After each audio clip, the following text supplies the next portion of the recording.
type shit.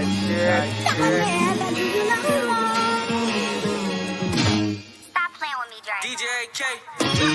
Come on, I'm doing shit. Fuck all that young shit. I'm cool with shit. Type shit. Activities. I'm doing shit. Fuck all that young shit. I'm cool with shit. Type shit. Activities. Posted up on the island with a bitch. They call me cause I ain't on that dumb shit. Yeah, I'm rich, but act broke with a bitch. Duval day, I really do it for the kids. Getting checks, never gotta work a job. No Viagra, dick still get hard. I can make your auntie swipe a credit card. OG in the game, realest that you ever. Aunties get down on the floor. Show these poor ass hoes how it go. Back it up like Freak Week 94. Is she under 24? It's a no.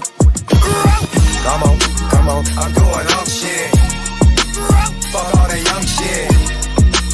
I'm cool with shit. Type shit. Activities. I'm doing shit. Fuck all that young shit. I'm cool with shit. Type shit. What's up, nieces and nephews? Don't forget to like, subscribe, comment, and please share.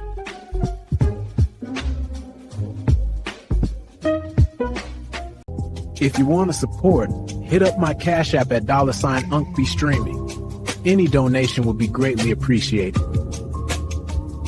Thanks in advance. Please hit my Cash App at UncBeStreaming or the Ko-fi link pinned to the top of the chat. Give a nigga a break. Give a nigga a break. How much more can I take? Give a nigga a break.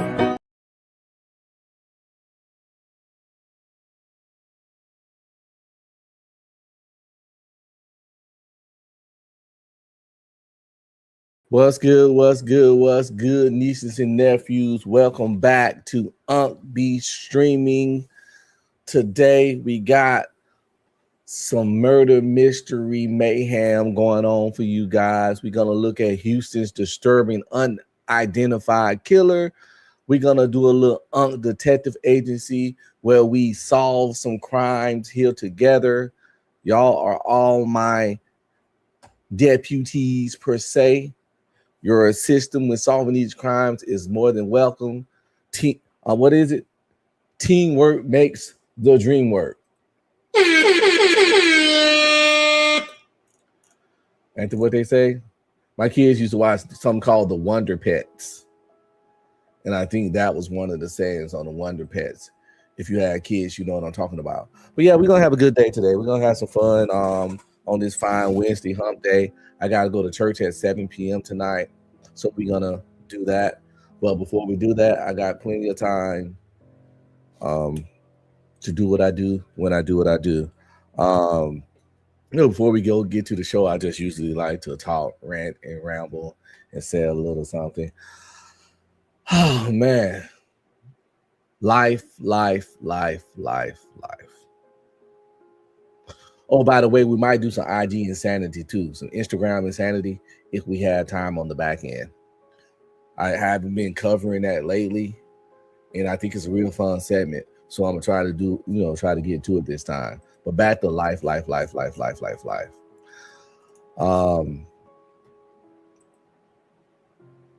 Listen, people. Just two things I want to tell y'all. Maybe three things. Who knows? One is get life insurance for yourself. Okay? If you don't get life insurance, at the minimum, get burial insurance. Because it ain't the same. Life insurance can be a whole bunch more. I think I'm worth $500,000 right now. I'm planning to raise that up to $1 million probably this month. So when I pass, the wife, the kids, everybody get $1 million. Well, my wife get $1 million. She do what she do with it. My wife is a woman, of course, obviously, and they say they live longer. She's a few years younger than me. So the chances of her or me tapping out before her are very high, just to the nature that I'm a man. I lived a stressful military life that wore and tore on my body. I used to party hard, drink hard when I was in the military. I try to take care of myself and work out now, but you know, it is what it is. So the chances of her outliving me are high due to being a woman, her being younger, and just my overall, wear and tear on my body. So get life insurance, people. If you don't get burial insurance, do the same. You don't want to be a burden on your family when you pass.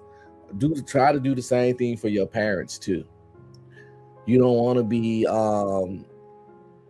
trying to sell fucking fish plates and barbecue plates and hustling and bustling and begging and scraping and scrambling and GoFunding me and all that shit when you need to do a funeral for your parents, because we all don't want to see our parents go. It's gonna hurt, but that's the way aging and time work. Unless an incident happened, it's a high chance that your parents gonna go before you, and you're gonna be stuck with the responsibility. And if you are the responsible member of your family, every family got several responsible people, but oftentimes there's somebody who's considered the most responsible one. Often that's me in my family. When my grandmother passed, I paid for the whole funeral by myself. I didn't get any help. And some lessons were learned from that. What's going on, Marcus Evans? So you got to learn from that. But so yeah, get health insurance. I mean, get life insurance. Get burial insurance for your parents. And in between all that, just try to take care of yourself and make the most out of life. That's just a little life PSA from your boy Unbe Streaming. You don't have to take it, whatever. But do what you do. And I hope you make good choices, good decisions, right? So let's get to it, man. Let's get to this interesting case. Again, let me see, where is that? We have, it's called, the title of the video is Two Heads. Yes, heads, Heads. Two heads were taken and never found. Houston's disturbing unidentified killer. I ain't never heard of this. But we're gonna look into this case together that happened down in H-Town and see what's going on. See why see if often when we review these videos, I notice that the police be missing something. They're kind of incompetent, or should we say sloppy, to tell the fucking truth. Let's look into it and see what's up, though.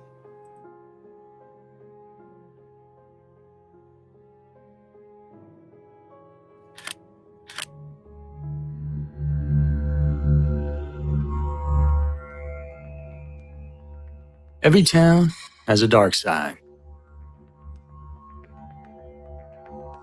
The two heads from two human beings have never been found. Not in 1979 when police started actively searching for them, or in the decades of cold case work that have gone on since. They were ripped away and taken like a trophy, only these aren't the normal things a killer might take for a keepsake. Normally it's a piece of clothing or jewelry. These were literal heads. What you gonna do with a motherfucking head? What the hell are you gonna do with two motherfucking heads? No.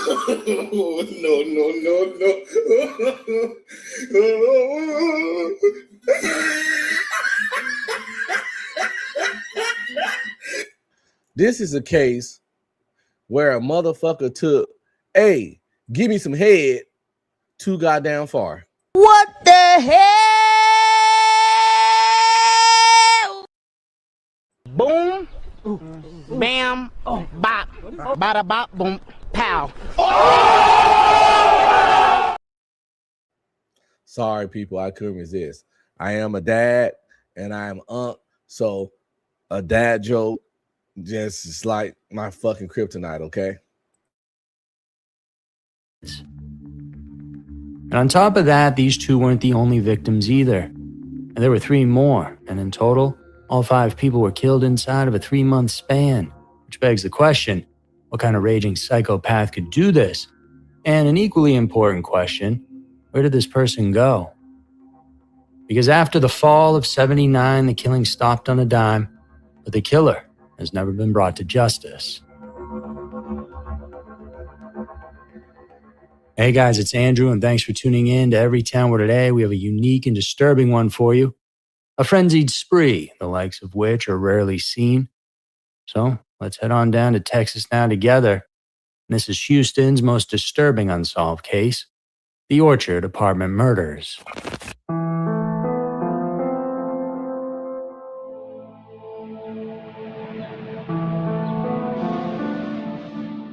In the summer of 1979, the city of Houston, Texas, was on a hot streak, both literally and figuratively. The oil boom had turned the city into a magnet, and so tens of thousands of people poured in from all over the country. They were young, hungry, and chasing jobs and a fresh start in a place that felt like it had no limits to what you could accomplish. And Houston was the 4th largest city in America. It was growing so fast you could almost watch it happen in real time. New apartment complexes were going up everywhere. The Orchard Apartments on Glenmont Drive in the Gulfton area of southwest Houston was exactly that kind of place, packed wall to wall with young single working professionals. And you might wave at a neighbor in the hallway there or hear their music through the walls at night, but you didn't necessarily know anyone all that well. I mean, everyone was busy trying to get a piece of the action. Which meant if someone you'd seen around for a few months suddenly stopped showing up, you wouldn't exactly notice right away. And it was right here in this world, young people, new city, nobody knowing their neighbors. That's the crazy thing about the past. I think this happened in 78, 79. Of course, even before that, things were even worse. But let's keep it with the story as it is, right? And this time in American life and human existence, yo, you can literally get away with murder.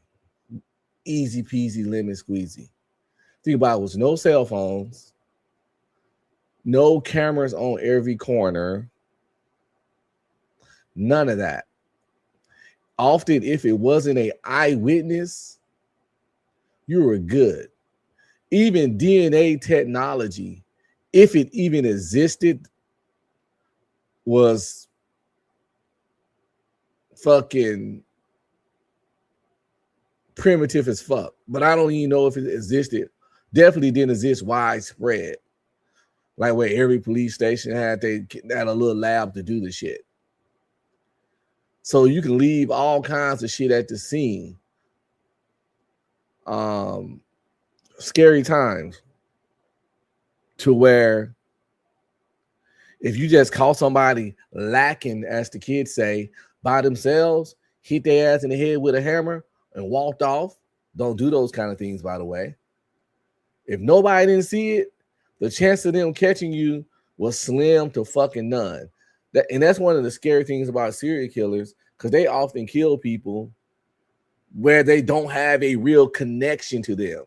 Because often when people die, one of the first things they look to is fiancés and boyfriends and ex-wives and girlfriends and things of that nature. Then they find out who you were arguing and beefing with, yada, yada, yada. And often with a lot of murders, that's where it ends up be. But with serial killers, they can go through your phone, your emails, ask everybody in your personal life about anybody you had problems with, and nothing will come to light because you literally didn't have a problem with that person because that person didn't know you and you didn't know that person until for whatever reason about you made you go on their list. It could have been your name, your height, your hair color. You reminded them of somebody, whatever weird fucking thing it is. You are a complete stranger to this person where you don't qualify or deserve the level of animosity that it'll take to take you out from them.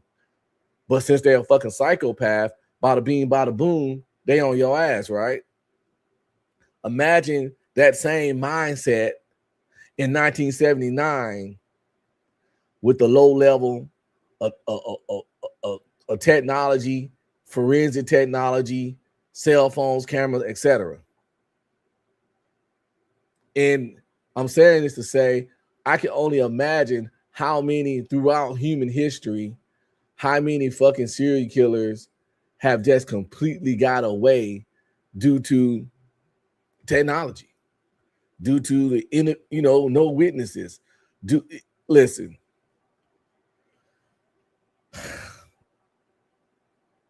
It's probably retired serial killers in every major city. And the only reason they retired because they got too old to really take out their victims. Scary shit, man. All that well that something started happening, and it happened fast. Between July and October of that year, 5 people were murdered in and around Southwest Houston. Now, 3 of them were decapitated, or nearly so, and 2 of those murders happened inside the same building, just 2 floors apart and 2 weeks apart. And those other 3 were all within a few miles of one another. By October 1st, Houston had already recorded 500. If 2 murders like that happened in the same building a few days apart, and your ass didn't move out that building, you crazy than a motherfucker. For real. Stop it. Get some help.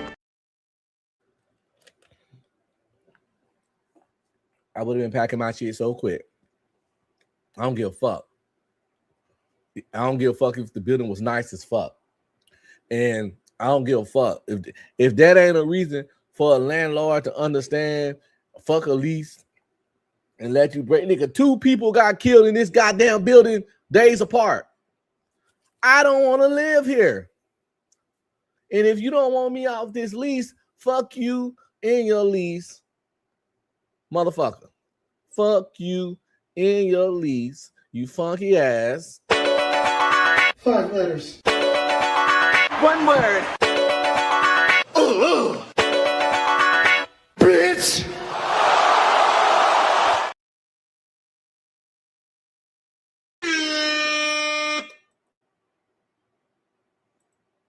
Murders for the year, matching all of 1978 with 3 months still to go.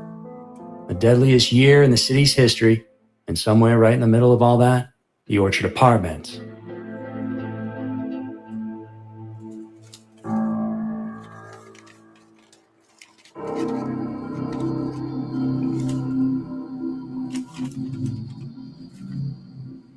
Elise Rankin, July 27, 1979. She was the first. Elise was a 33-year-old single mother who had worked at an engineering firm right there in Houston as a secretary. She had her life organized, was practical and on top of things. And that week, her car was in the shop, so she had already arranged a ride to work with a colleague named Bob Smith.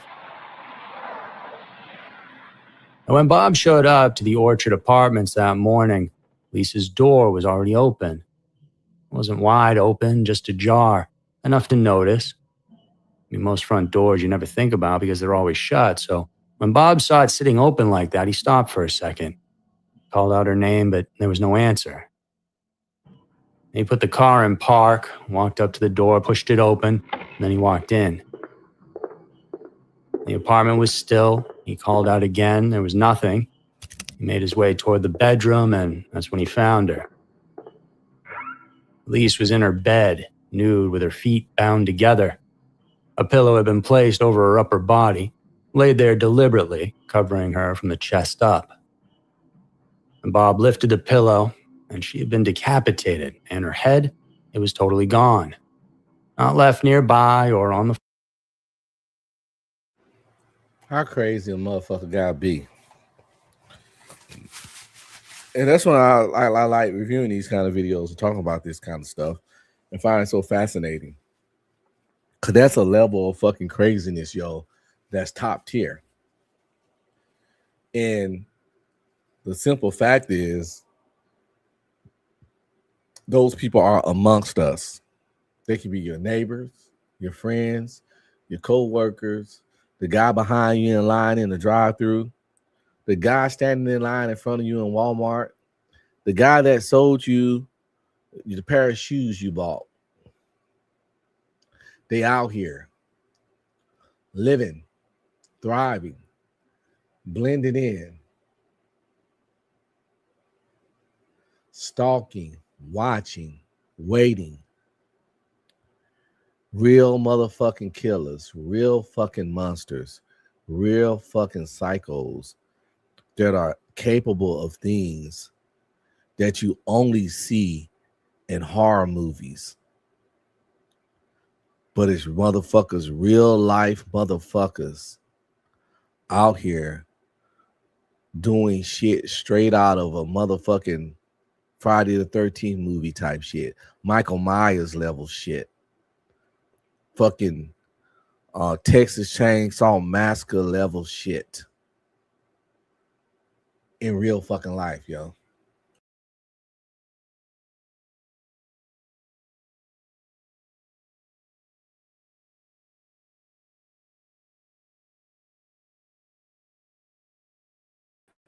My bag. I hit the wrong button.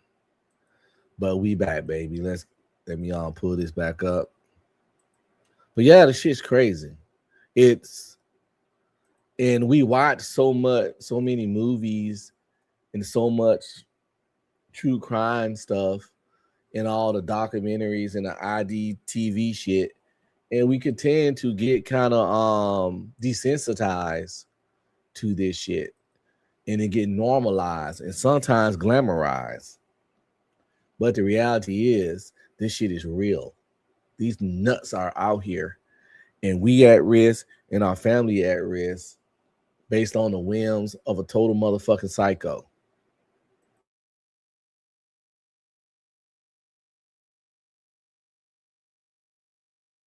And I'm not trying to scare you to have you seeing boogeyman and serial killers in every fucking corner. However, stay alert. If you're in the military, you know what comes next. Stay alert. And the other person says, stay alive. That's what we used to do. Somebody says, stay alert. And the other person screams, stay alive. And anyway, you gotta be in the military to understand. But yeah. But that applies in life in general. Stay alert. You stay alive, people. Placed over her upper body, laid there deliberately, covering her from the chest up. And Bob lifted the pillow, and she had been decapitated, and her head, it was totally gone.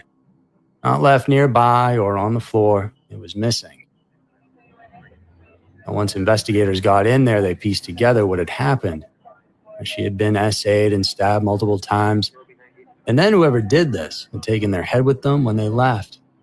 Carried it right on out of that bedroom, down the hallway, out of the building, and across that parking lot.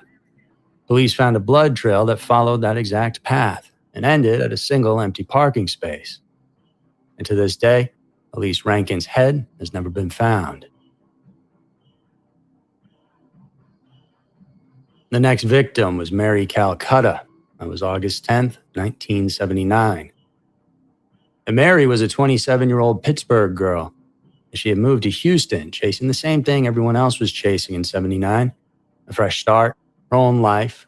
She had a clerk job in her own apartment right there in the Orchard complex.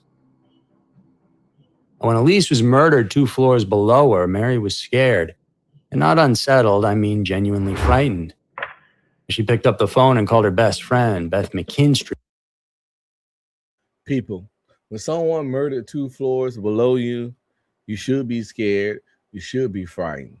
But what you also should do is fucking Move. Even if you gotta go sleep on a motherfucking couch. I don't know if this the pattern for this case, but so far it's been 2 women that were single. And listen, I understand people have periods where they're single. But I need women to understand that when you're a single lady, you are a target to little nut jobs and psychos like this. Like, believe it or not, it's been said that just putting a pair of work boots, man-sized work boots, sitting outside your front door because he took the dirty boots out and he leave them out there because he don't want to bring them in the house. Even if a man's not there, sitting those boots out there would deter people that's trying to break in your house to do some fuck shit. Because most of those people are weak and they're cowards. And that's why they prey on women. They don't want to hustle and tussle with a man. So they would see them boots outside your door and go try another fucking establishment. Single ladies, I'm not saying it's a magic bullet.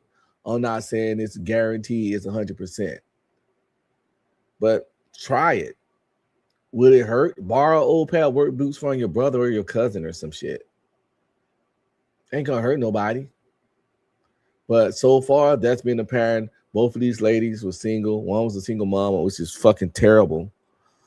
That she, her kids lost her like that. But let's see if the pattern continues. Back in Pittsburgh, Beth remembered complex. She had moved to Houston, chasing the same thing everyone else was chasing in '79, a fresh start, her own life. She had a clerk job and her own apartment right there in the Orchard complex. When Elise was murdered 2 floors below her, Mary was scared. And not unsettled, I mean genuinely frightened. She picked up the phone and called her best friend, Beth McKinstry, back in Pittsburgh. Beth remembers wondering why she was calling her on a weeknight. And Mary told her what had happened in the building, and from there, they went through everything to help calm her down and keep her safe. And don't open the door for anyone you don't know, and walk the halls with your head up. Look over your shoulder, and just be aware of your surroundings. 2 weeks later, a friend came by Mary's apartment and knocked, but didn't get an answer. They knocked again, still nothing. And that was weird because, well, Mary's car, it was right there. They then got someone to open the door, and inside, the apartment was far too quiet. They moved through it cautiously, calling her name, and then they got to the bathroom. Mary was on the tiled floor, fully clothed, which investigators noted because Elise had not been. As she had been stabbed so many times and with such force that the knife blade had bent under the pressure.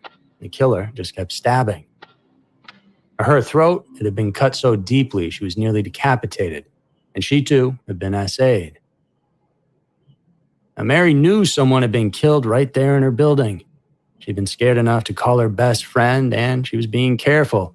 And still, at some point that night, there was a knock at the door, and she opened it. Whoever was on the other side of that door was someone who didn't set off enough alarm bells and a woman who was already on high alert.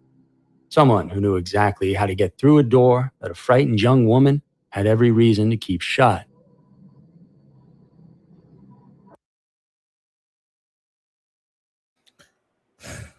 Once the first person was killed 2 floors above me, the first woman, and if I was a woman living there by myself, I would have had to figure something out. I would have had to move.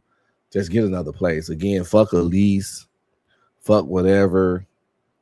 Some would have had to shake.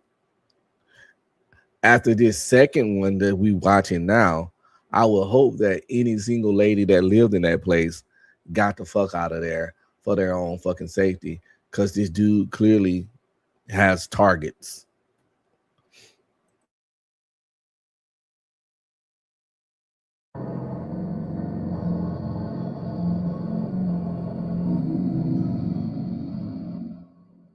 Doris Threadgill was next, and that was also on August 10th.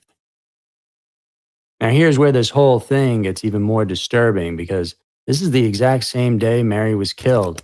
And if ever there was a sign of a true psycho killer, it's that they aren't satisfied with one in a day. No, they needed more.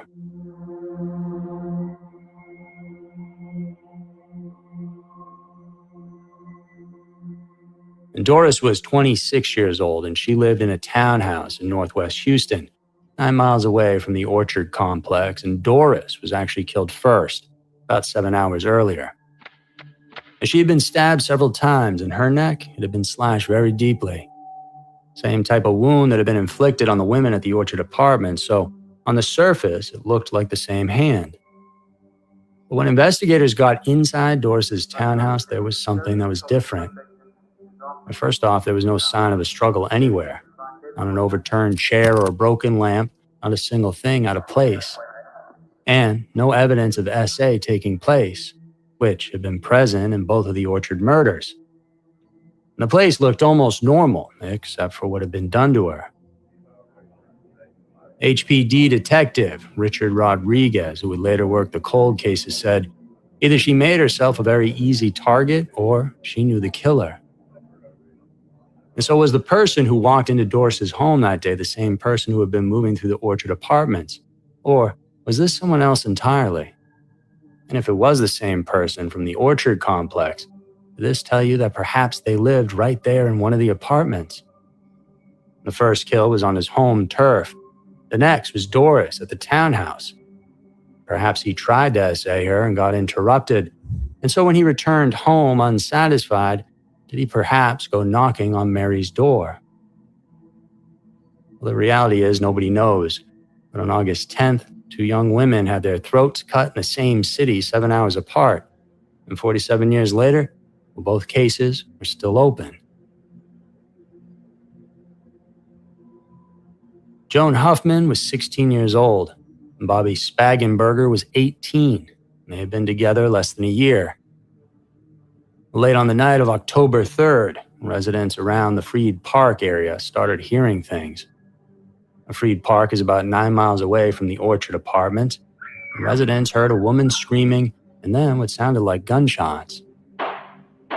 A neighbor looked out their window and saw a young woman being dragged by her hair across a front porch by a man wearing a cap. She was fighting, screaming. Goddamn. They didn't catch this motherfucker on this one? Goddamn. Stuff like help and don't do this to me. And someone then called the park police, and when officers showed up, they looked around and told anxious residents to just go back inside their homes. But there was no blood on the porch and that they had probably mistaken firecrackers for gunshots. The next morning, though, Houston police, well, they found blood on that porch. And then they found Joanne. Her body was in Watonga Park, nearly 4 miles away, and she had been shot to death. That same morning, at a used car lot nearby, a sales manager showed up for work and noticed a white Dodge sitting there. It wasn't there the day before, and it was smeared with blood. He called it in, and when investigators opened the trunk, well, they found the headless body of Bobby Spangerberger. His head has also never been found. So that brings the total to 5 people, dead between July and October of '79 in and around the same stretch of Houston. 2 missing heads, and 2 of them killed the same day, and 2 of them killed the same night. Not one of these cases has ever been solved. Damn, Bobby. I hope you tried to save your old lady. Unfortunately, it didn't work, brother. Unfortunately for all these people. Listen, man. Listen. Have a firearm in your home. Don't not only just have a firearm, know how to use that motherfucker. Be comfortable with it. Everybody think they can shoot a motherfucker till it's time to shoot a motherfucker. Two, it's a high stress, high pressure situation. where your hands are shaking and fucking trembling and you can't shoot a target from 10 feet in front of you. Quick story, right? Quick story, you know what I'm saying? Because, you know, I like to tell my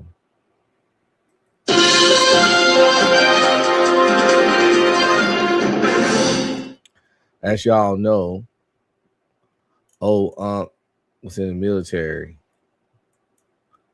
for 15 years. At one point, I was stationed in Korea, obviously South Korea. We used to work directly with the Korean soldiers. In Korea, the citizens, these weren't even Korean soldiers. These were like some Korean police or some weird shit, some kind of group. Security. Anyway, in Korea, the citizens can't own guns. So they're not as comfortable with guns as us Americans. And we had them at the range, and we were running the range so they can qualify with their 9 millimeters, right? And I'm telling you, nothing more scary than trying to tell a Korean guy that already y'all got somewhat of a language barrier, even though they knew a little English, and you trying to train them at the range, and he holding his gun, and this motherfucker, you like, yo, son, stop shaking. Like, relax, breathe, fire at the target. I remember motherfuckers shooting a fucking target that wasn't that far from him, hitting the goddamn ground, missing the target entirely. Like, again, we all see ourselves as John Wick when the shit goes down. We think we're gonna activate that John Woo movie bullet style, dive through the air in slow motion with a bunch of doves going by or sliding across the ground like this, pop, pop, pop, pop, pop, pop, pop, shooting everybody. When our family's in danger, we just gonna be on go time and kick in and turn to a bad motherfucker. But the truth is, it's a high chance that that's not gonna be the motherfucking case. You ain't getting down like this guy right here. I have come here to chew bubblegum and kick ass. And I'm all out of bubblegum.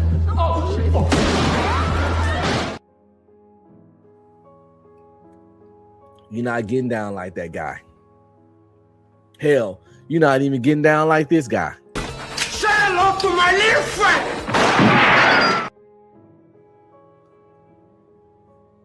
That's not the case. That's why you gotta go to the range. You gotta go to the range. Also, you gotta get your mind in a certain way that if it come down to it, I'm finna take a fucking human life to protect my shit. Again, people think it's just some natural occurrence that is easy because, like, they trying to take my stuff, trying to hurt my family. I'm gonna do what I gotta do. It sounds good and it sounds tough. All right. But take it from a 4-time war veteran, the decision, even if you don't do it, that moment where you be like, yo, if this person come any closer, you take your weapon, you're already on guard duty, you got one in the chamber. Your weapon's on red. That's what they call it. Your weapon's already on red, you locked and loaded, but it's on safe. The moment you switch that selector switch from safe to semi, and be like, if this person comes any closer, I'm going to end them. And you commit to that shit. Just making that decision, it alone can get to your fucking head and fuck you up, yo. Because I'm not talking about imagining. I'm talking about locking in. Like you 100% positive. If you don't drew a line on the sand in your mind, if that person crossed that line, I'm going to fucking kill them.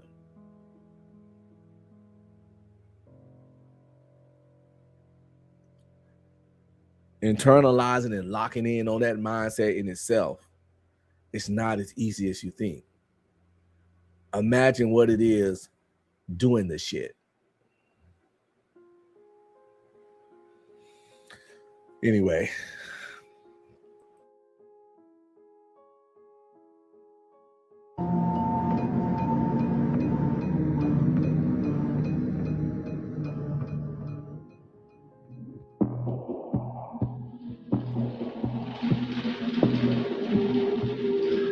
Houston PD back then was working these cases the best way they could, but this was a time when things moved a little slower than they do today.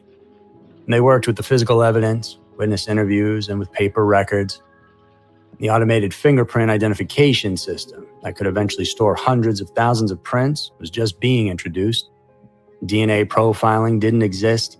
The concept of a national database connecting crimes across jurisdictions. See, that's the kind of shit I talked about earlier at the top of the video. Like, it's a sweet time. A sweet time to be a serial killer back then. A sweet time to be a criminal in general.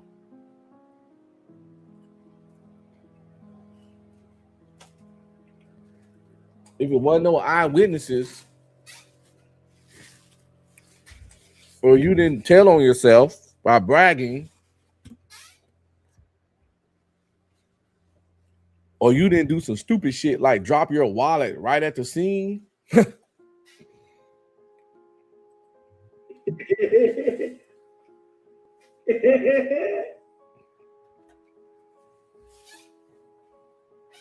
the chances of getting caught were very slim.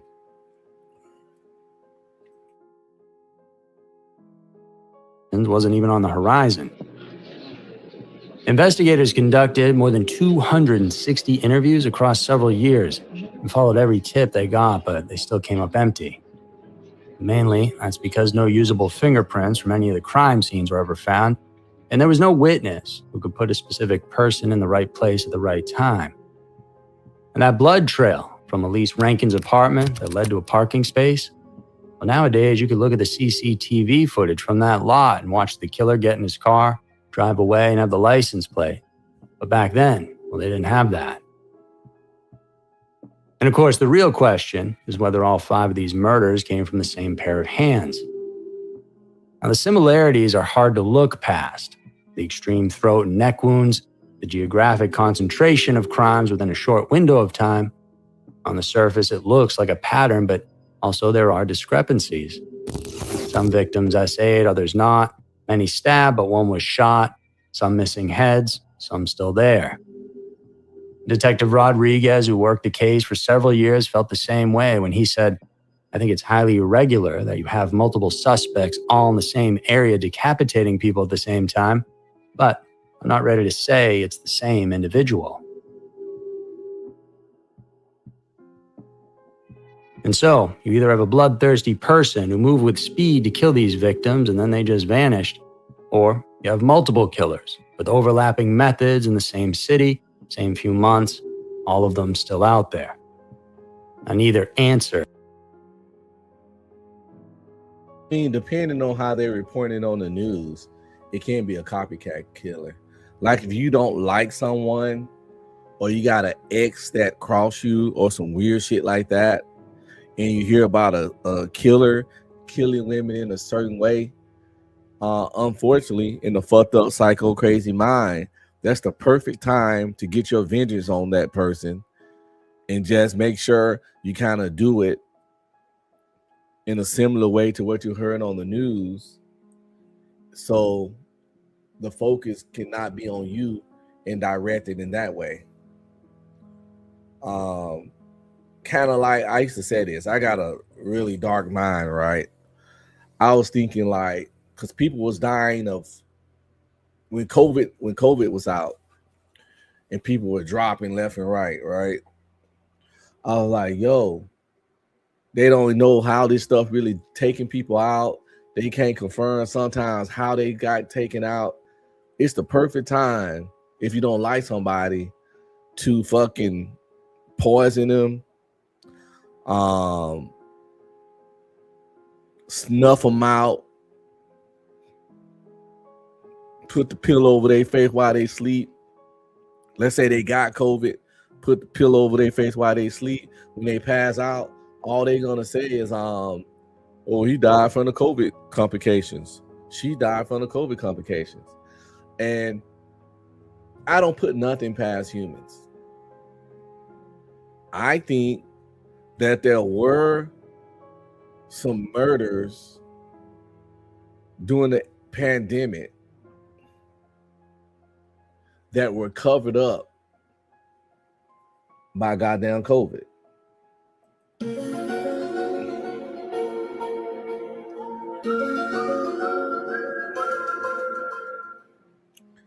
Just a theory of mine.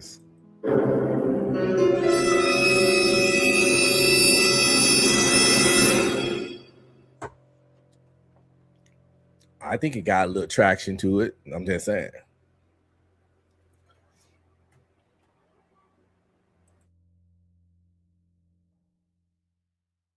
It's easy, which is why both are still on the table. To me, it definitely feels like one killer. At the very least, one person responsible for several of the murders. It's not like there was a different killer per victim, and that would be insane given the specificity of the crimes. And so, if this was one killer, what do we actually know about them based on their brutal behavior? In terms of the victims, you had 4 women and 1 man. And that one man, Bobby Spangerberger, was a boyfriend. Now, he was there with Joanne. The witness heard a woman screaming and saw a woman being dragged by her hair. Joanne was clearly the one being targeted, and Bobby was almost certainly killed because he was there and just couldn't be left alive.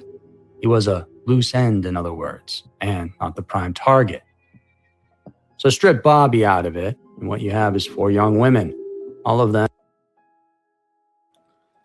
I don't understand how a motherfucker killed 2 motherfucking people, yo. I never understood that about the OJ case. Listen.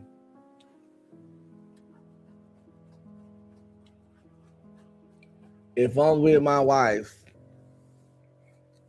and someone trying to kill us, it's a high chance she gonna kill me. He gonna kill me first. Run, bitch! Run! Seriously, we both ain't gotta die. He got to take some time. He can't kill both of us at the same time. Run! Run, run, run. You can't help me fight. You're just gonna be in the fucking way anyway. Sitting there screaming, ah, ah, ah, ah, froze or fucking get off him, ah, all that shit. Scream that shit as you're running. Draw some attention to the scene, but leave. I'm gone. It's okay. That's my fucking job. All right. When that kind of situation happens, it's my job to step in front of the bullet, the knife, whatever. But what I don't want you to do is make my motherfucking sacrifice in vain. So if I'm gonna die protecting your goofy ass better do everything within your fucking ability to fucking survive. Straight up.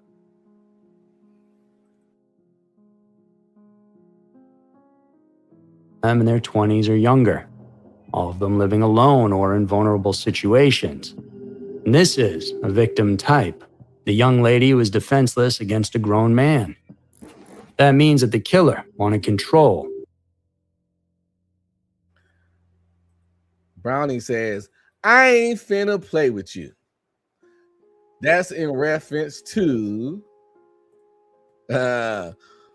be creeping. What you talking about? I said, I'll creep on that booty. Run, tell that. And she said, I ain't finna play with you.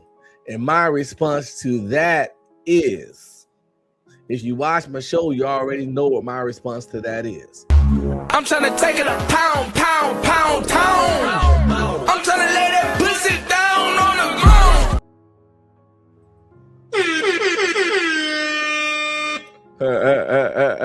ground. It's just jokes, people. It's just jokes.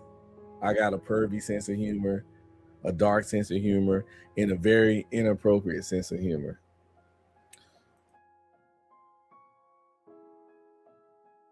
And that the act of the killing, NSA, combined with the power, that's the motivation.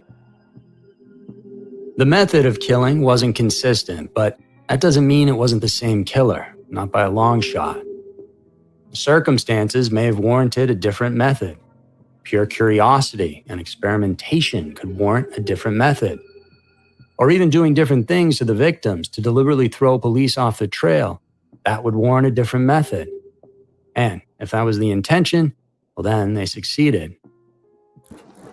Elise was bound, SA'd, stabbed, and decapitated.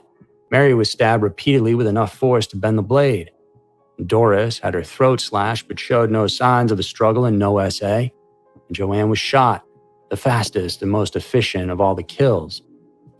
4 women, 4 variations, but one thread running through all of them. Extreme violence directed at the throat and neck. An almost obsessive focus on that specific part of the body.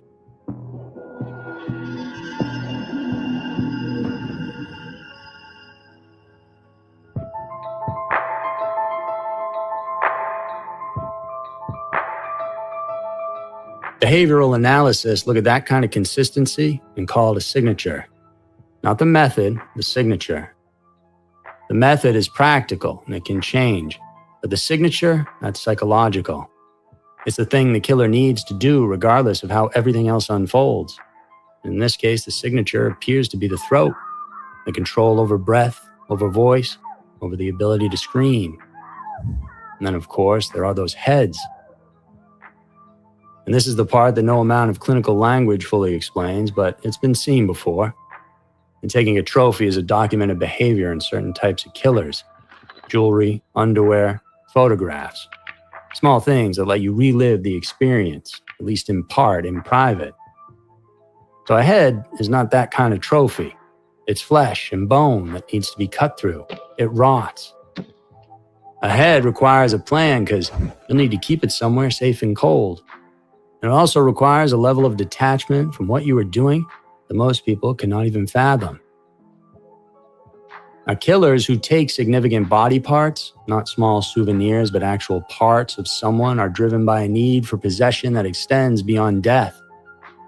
See, the victim isn't fully theirs until they take something permanent, something that can never be given back. Jeffrey Dahmer kept skulls. Ed Gein took it further. The psychology, though, is the same across all of them. An obsessive need to dominate and to hold on to something after they are gone.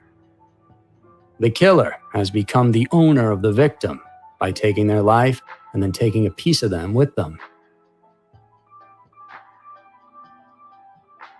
Neither Bobby or Allie's heads have ever been found. Whoever took them likely kept them somewhere that has just never been discovered. And the other strange angle on this case was the instant silence. How after October of '79, the murders just stopped. Or at least the ones that fit this pattern stopped appearing in Houston. Did the killer move? Did they die? Did they get arrested for something else? Or did they simply get better at not being found? Because here's the truth about organized killers, and everything about this case points to someone organized. They don't stop because they want to. They stop because something external forces them to. A change in circumstance, a close call perhaps, or a move to another city. Without a suspect, though, we have no way of knowing what the answer is.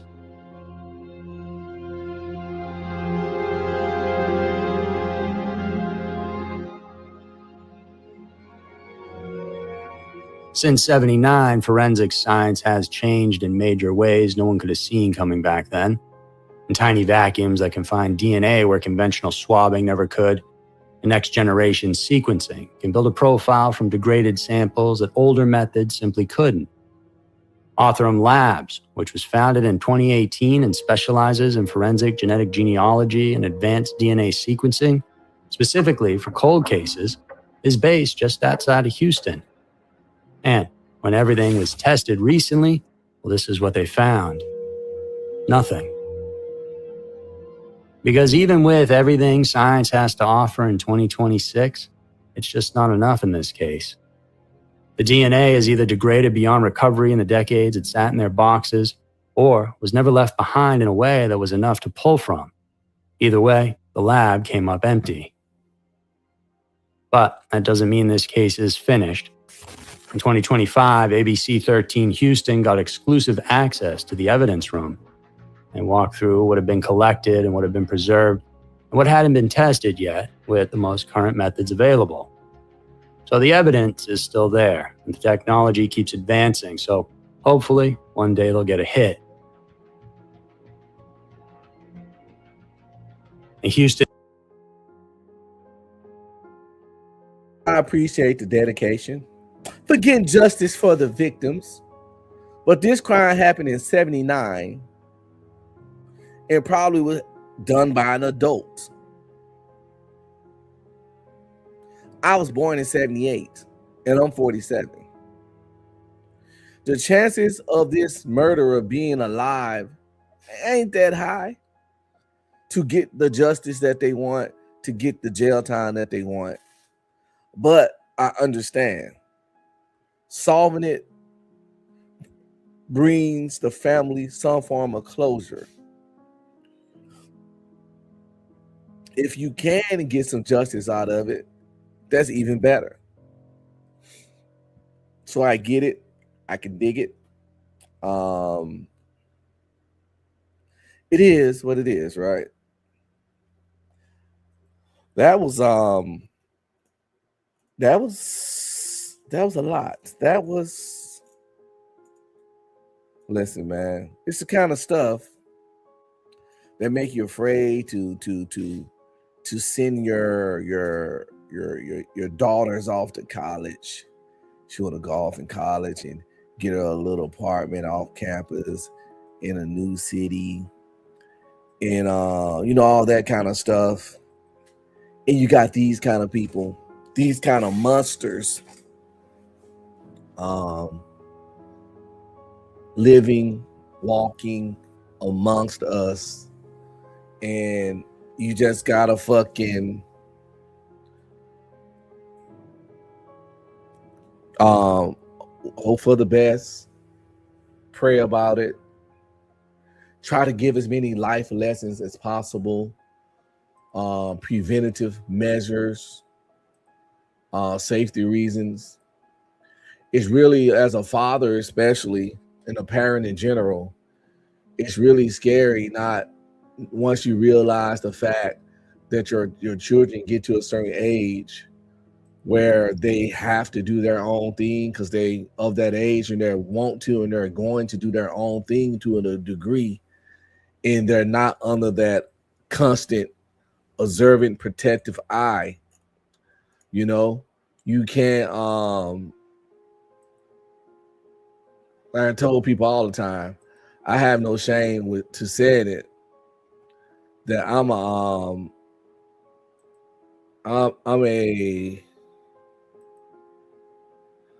helicopter parent.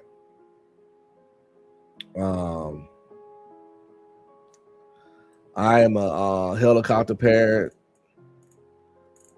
I hover straight up.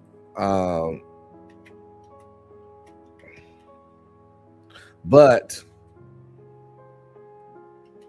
there's only so much of that you can do when they start driving, when they go off to college.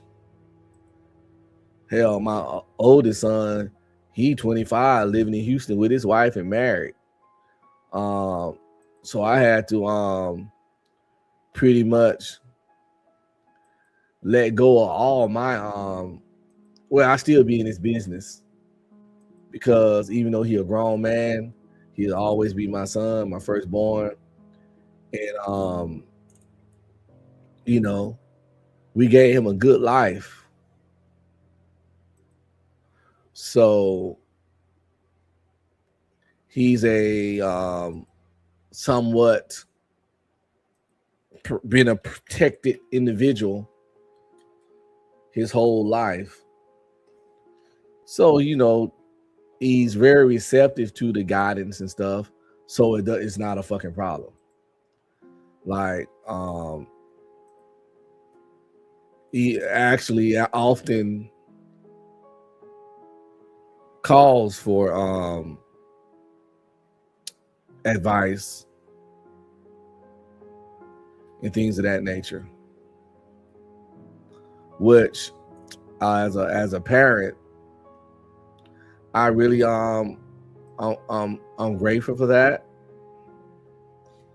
And it feels good that even when your kids are grown and out there starting their own lives, that they respect you and value your advice and things of that nature.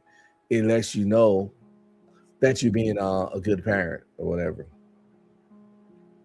And even if you don't take and follow everything I advise him on, that's the fact that he calls and asks things, gives me the warm and fuzzies, you know what I'm saying? And I hope that continues with all my kids to the day I die, no matter how old they are, even when they fucking 50. Dad might have a fucking answer, some nuggets of wisdom, some advice, some fucking suggestions. Anyway, we're finna do a quick segue from the murder stuff, the murder mystery stuff, just for a second. We're gonna go to the wheel of topics. And if you're not familiar with this is when I spin this wheel, it lands on something, and something random as fuck probably, and we talk about that particular thing. But before we do that, let me take care of some brief admin stuff, right? What's up, nieces and nephews? Don't forget to like, subscribe, comment, and please share.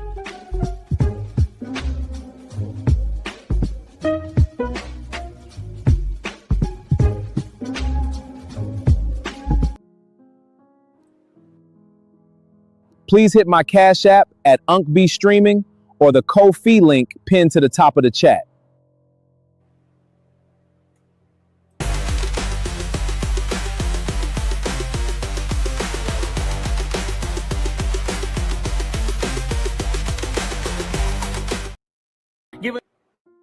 Give a nigga a break.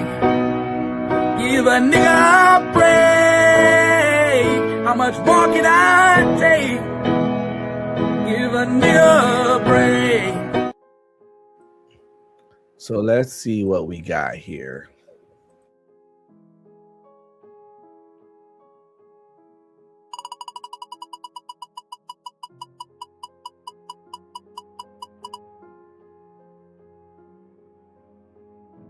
It says, what's a goal you're working on right now?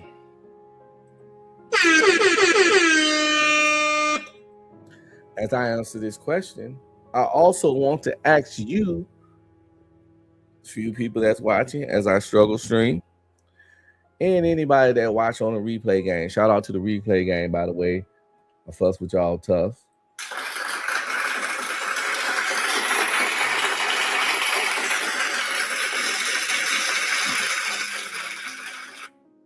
What's a goal that you're working on now? For me, I have several actually, because I'm retired, so I have a lot of free time and energy, so I can have multiple goals and multitask. I try to keep myself busy because idle hands is the devil's playground. So one of my goals is, of course, to continue to create content the way I like to create content, the way that best suits me and works with my personality. hopefully one day there will come a time where people appreciate my style of content. And I find my audience. But if it never happens, it don't happen. If it do, it do. But I don't want to be on no ratchet shit. I can deal with ratchet shit, but anybody that know me know I got a short fuse when it comes to arguing. I don't like having pointless, redundant conversations. And I prefer to have logic. I can debate for hours, but I only can argue for minutes. And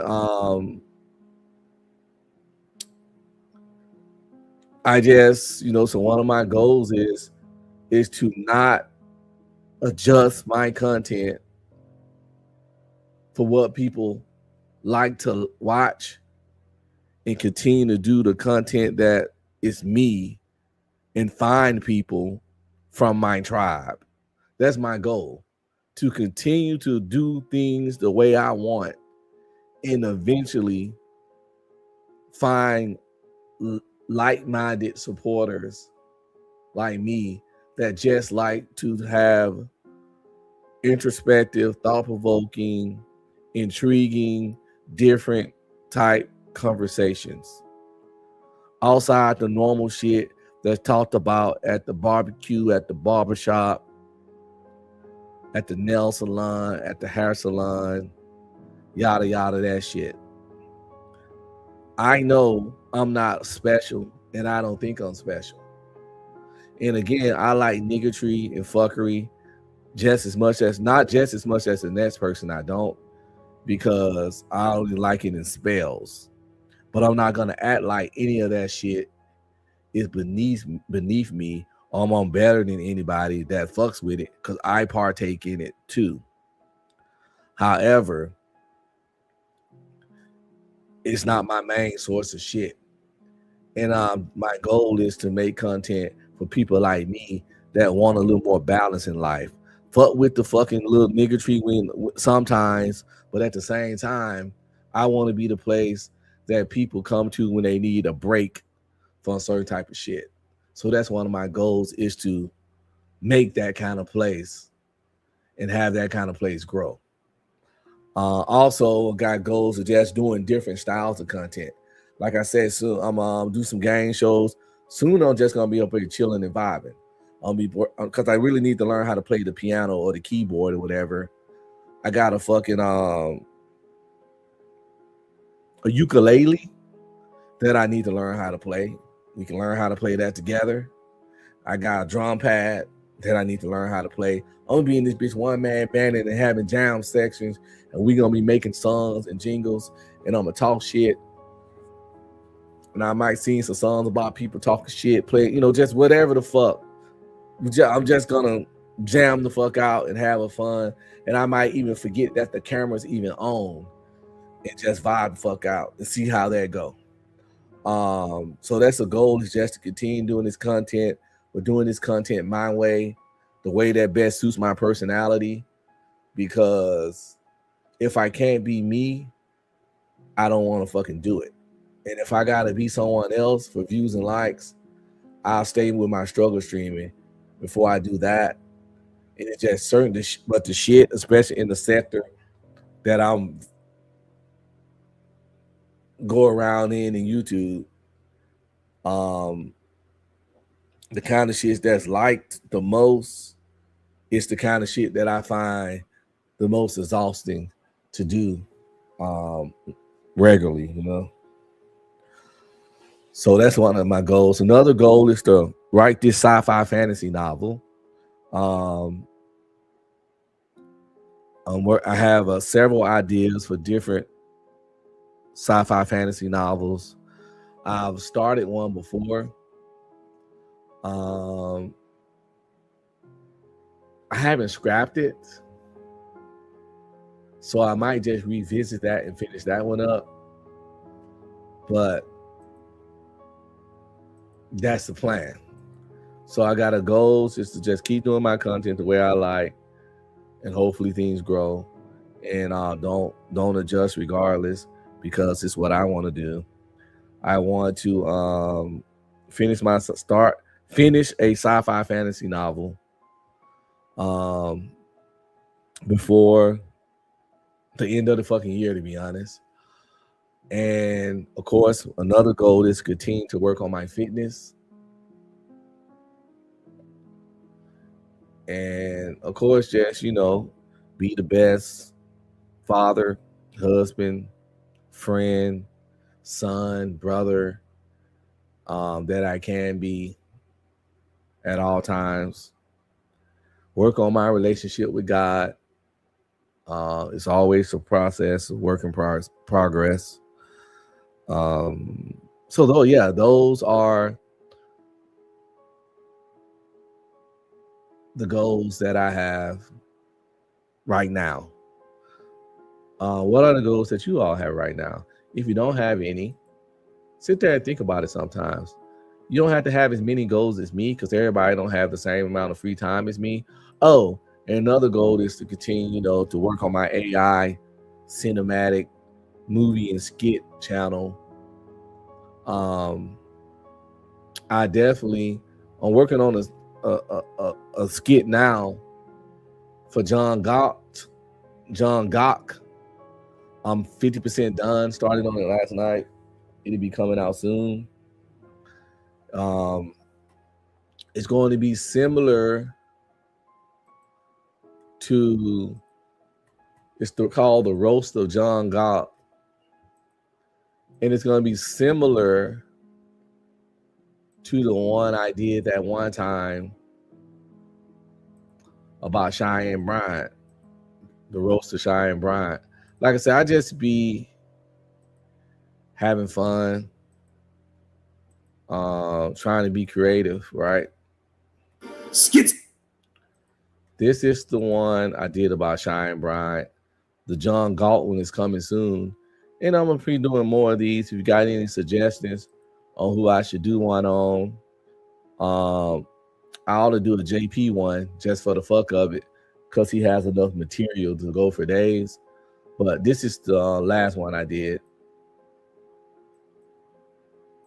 Skit's getting serious.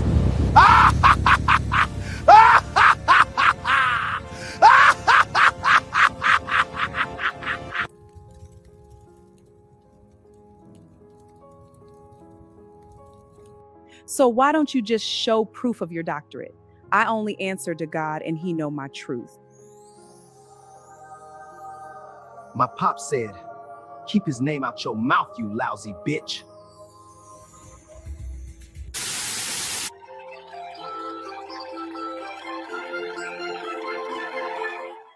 So why can't you just show people the proof of your doctorate? Well, what had happened was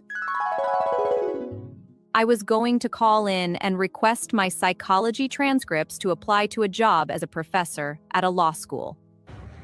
Then Godzilla comes up and destroys the school.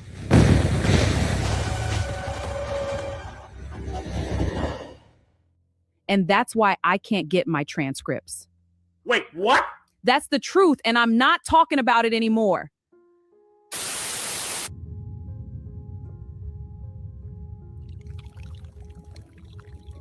Baby, Dr. Cheyenne Bryant? 5 minutes later. I should have wore gloves. I'm gonna need a whole new hand.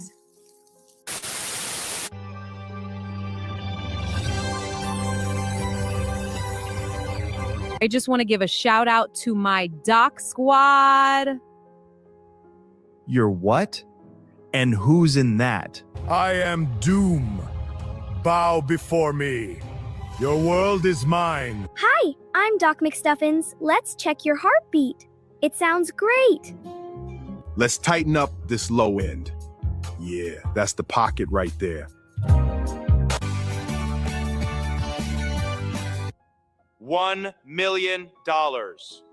We all got our degrees from Argosy too. Like, subscribe, comment, and please share.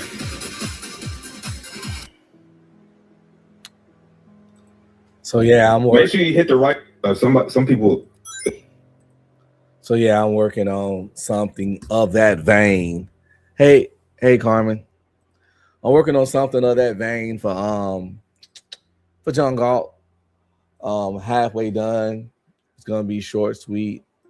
Try to make it as creative as possible, and just try to have a good time doing it. Cause that's the most important thing about doing things like this is having fun and enjoying what you're doing. Cause the moment you stop enjoying it, shit become a chore, shit become a task. And once things become a chore or a task, especially when you're not getting no money from it, you don't want to do it anymore. Cause trust me, if I was doing this for bread, I would have stopped a long motherfucking time ago. You know. Now I did have taken breaks, but this lately, this been the most locked in I've been, because I found my I found my shit. I found my niche, my interests. I found my YouTube, my content creating identity. And I created my content creating identity based off my own personal identity. And because I did that, it's not as draining or straining on who the fuck I am, you know? And I try my best to stay out of bullshit, mess, fuckery, and drama as much as possible. So let's pull up the next unsolved murder mystery videos and see if we can see some things that wasn't seen, and see if we can solve some things. Because see if we can come to some conclusions. Because I notice a lot of times, like I said before, in these unsolved cases, these police force either be grossly incompetent or extremely fucking lazy, because it'd be a lot of things that be like clear as fuck to me that it seems like it never crossed these jokers' mind. I'm like, how can you not see? Because they don't even bring up that sometimes it'd be clear who did the shit. I don't fucking know. The evidence, the motive, everything seems fucking there. In some kind of way, the shit goes unsolved. I don't know if that's going to be the case in these particular situations, but there's only one way to find out. And, like I always say, ain't nothing to it but to motherfucking do it right. Are you not entertained? Are you not entertained? Is this not why you are here?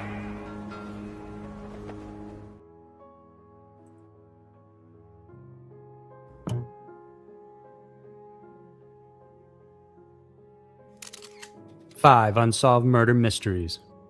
Death comes to us all, but sometimes there are people taken prematurely at the hands of another. The next 5 cases echo just that, and the people involved died under very strange circumstances. These are 5 unsolved murder mysteries. Number 5, Atlas Vampire. Known as one of Sweden's most well-chronicled murder mysteries, the Atlas Vampire has baffled people for many years. Atlas is a small neighborhood in Sweden. Back in the 1930s, it was dotted with various apartment complexes that had small rooms. In one of the apartments lived a 32-year-old sex worker named Lily Lindstrom. She was known as the call girl by her neighbors, not because of her profession, but simply because she was the only one who had a phone line. See, Minnie was in the same profession and lived directly below her, so the two became friends.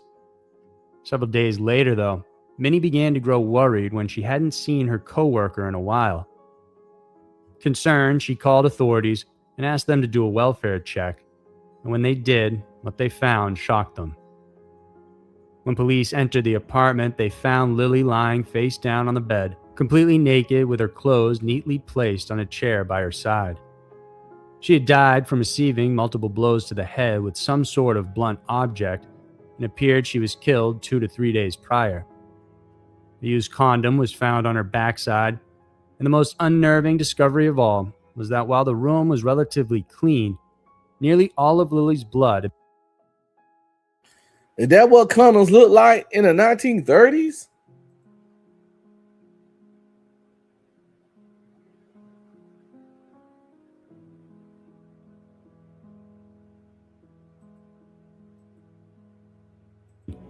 Nearly all of Lily's blood, every of all, was that while the room, and the most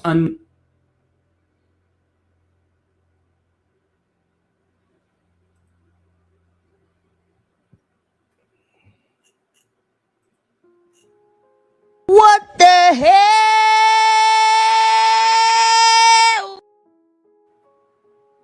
I mean, I heard of sheepskin condoms.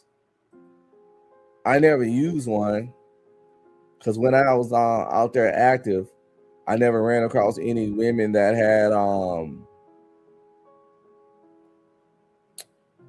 allergic reaction to latex and things like that.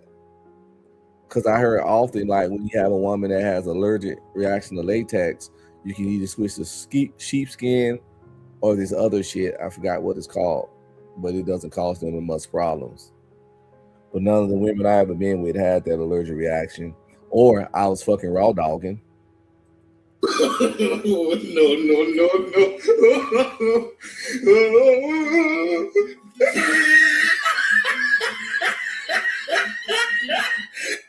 What's going on, DJ?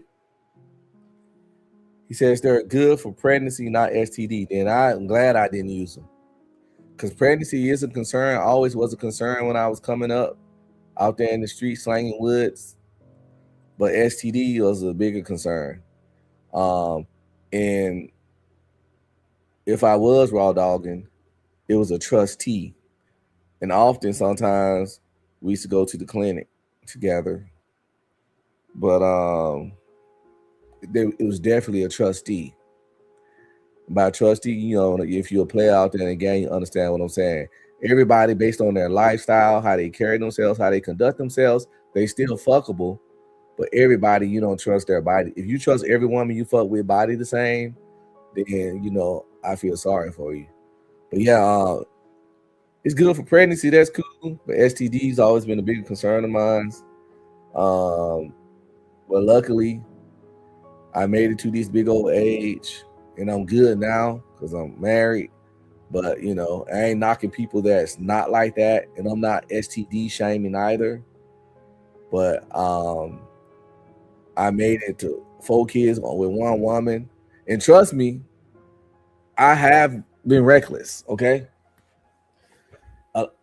some of it is only because of God looking out for me, or luck, or whatever you believe in. Because when I was coming up, I did everything in life to I did everything you shouldn't do, or everything you should do if you want to have multiple baby mamas and cooties. I did everything a person that wants baby mamas and cooties should do. But some kind of way, I walked out of it without multiple baby mamas and cooties. And I'm glad that God looked out for me in those situations, because I was not making wise choices and wise fucking decisions. Straight up. Because I was out there doing the most, being so fucking irresponsible.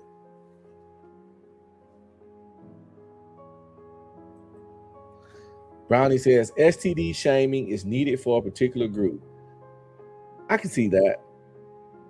I just know that some people that have them are victims from, people having shit and not telling them they have shit and things of that nature. Some people get them STDs out of what they thought were committed and faithful monogamous relationships. And since I don't know the particular circumstances, sometimes I just try to be not as judgmental. But you're right. There's some people that got their STDs from doing the kind of shit that I was doing and being fucking reckless and irresponsible. And it's a little shame you need to go with that. Like, what the fuck were you doing? But it is what it is. But these condoms look dry. Oh my God. I guess the coochie juice is to get it moist or whatever, the lube, but I guess. I thought that shit was I don't know, goddamn snake skin or something. No.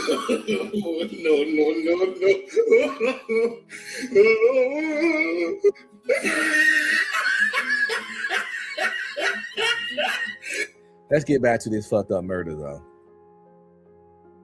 Unnerving discovery of all was that while the room was relatively clean, nearly all of Lily's blood had been drained from her body. They couldn't find an obvious explanation for this.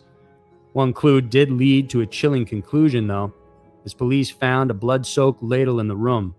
They then realized it was likely the killer had used the spoon to drink her blood. Oh, this nigga just nasty.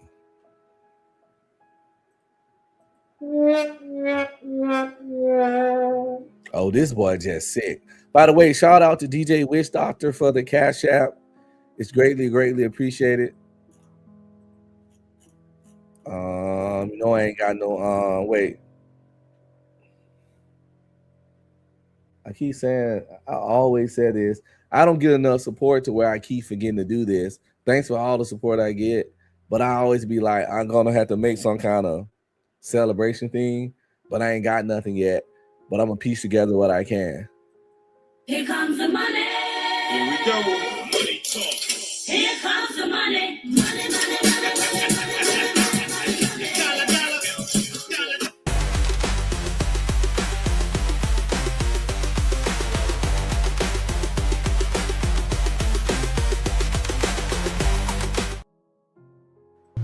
Okay, right up.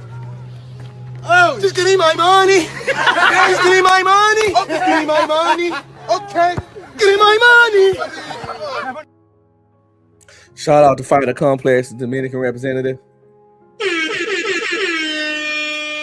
Calcifying his whatever glands. Oh my God. Police rounded up Lily's usual clients, but no one was named as a suspect. Moreover, no one had seen her last client come and go in the day. Clients? Oh, she was out there selling booty. That's why she had so many sheepskin condoms in her house. Oh, now it makes sense. She had clients. Still don't mean what happened to her makes sense and it's right, but I guess that's just part of the story that I just fucking missed, to be honest. Days right around her death. Despite the countless DNA evidence left in the room during the time, there was no way to test that out. Since this was the only murder in the area around that time, it doesn't appear to be the work of a serial killer. The methodical and sadistic nature would also make it seem like it wasn't a crime of passion. All this makes the murder all that more intriguing, because you would have to wonder who would do such a brutal thing. Today, the case is still technically open, and the Swedish Police Museum have placed some evidence of the case on display for anyone interested in reviewing the case themselves. Number 4, the Frankfurt Slasher. From 1985 to 1990, Frankfurt, Philadelphia was haunted by a serial killer. Dubbed the Frankfurt Slasher, this murderer would go on to kill and sexually assault 8 women during his 5-year crime spree. Helen Patton was a 55-year-old who lived in Bucks County, Pennsylvania. and she was the first victim whose body was discovered on August 19, 1985. She had been dead for a week, was naked from the waist down with her shirt pulled up above her chest. It was clear she had been sexually assaulted prior to being stabbed 47 times. Police didn't have any leads, but then after 5 months, the killer struck again. On January 3, 1986, 68-year-old Anna Carroll was found dead inside her own home. She was also discovered naked from the waist down with a kitchen knife still stuck in her torso. The killer went quiet for almost an entire year, but then on Christmas Day of 1986, they killed 64-year-old Susan Olseth inside her. Niggas out here killing grandmas, yo. Goddamn, motherfuckers out here killing grandmas. Sick motherfucker. I mean, you shouldn't be out here killing nobody, you know what I'm saying? But not the grandmas and the kids. Leave them alone. Leave everybody alone. Go get some goddamn help. Get some fucking help. Stop it. Get some help. Shit. Get some fucking box. I'm gonna have to fucking pull out a fucking Sir Ism bag and say, if you had some batches, you wouldn't have this kind of energy to go out here doing all this stabbing and killing. You'll be busy stabbing some box if you had some batches. I kill boom.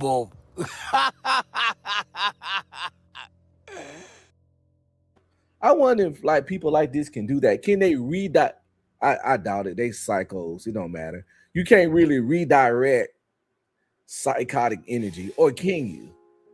What they say, energy can't be destroyed, but it can be what? Transformed or some shit or whatever. Or transform, whatever. Take your psychotic energy and transform it into productive energy. That thing, take that need to do something and turn it into a need to go to the gym or something. I don't fucking know. That's what I do when I get stressed and angry and frustrated. I go to the gym and move some motherfucking iron around. You understand? Or I'm trying to take it a pound. I'm trying to lay that pussy down on the ground. Gotta redirect your shit, yo. Her home. The one thing that connected them all was that these women were known regulars at a place called the Golden Bar. The following year, but just weeks after Suzanne's body was found, Jean Durkin, who was 28, was found dead very close to Goldie's bar. Jean was a stripper, but was homeless and often slept on a street close to the bar. She was found murdered, sexually assaulted, and stabbed 74 times. Her body was then left under a lorry with an overcoat covering her. By November 11, 1988, another woman, Margaret Vaughn, who was 66, was found stabbed in an apartment building on Penn Street, and she's believed to be another victim of the slasher. The community was shaken to its core and on high alert, but the killer didn't show any signs of stopping. Teresa Sciortini, who was 30, was found completely butchered inside her home on January 19, 1989. Eyewitnesses said both Vaughn and Sciortino were seen with a middle-aged white man before they were killed, and although a composite sketch was created, no arrests were ever made. Another murder attributed to the Frankfurt slasher was that of 46-year-old Carol Down. She had a history of mental problems and was found stabbed more than 12 times, with her left nipple having been removed as well. Her body was left behind Newman Seafood, so the following day police questioned Leonard Christopher, an employee at the store. Other prostitutes had told... Why they gotta question the brother, man? You can't make this shit up. You can't make this shit up. The drawing that they showed us right before that didn't even look like a brother. But let's see if it makes sense, man. Let's see if it makes sense. I'm not gonna get on my my social warrior platform just yet. Police they had saw Leonard near the crime scene with a large utility knife on his belt the evening of the crime. Soon after that, he was arrested despite the fact that prior witnesses described the slasher as a white man and Christopher was black. Ain't that what I just said? Ain't that what the fuck I just said?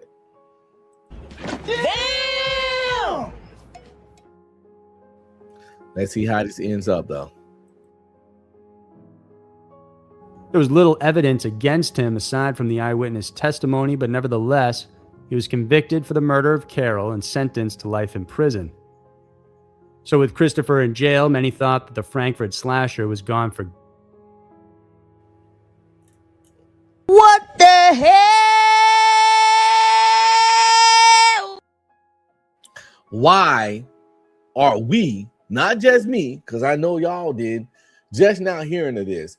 It seemed like this guy was a goddamn witch hunt and this brother was wrongfully fucking in prison.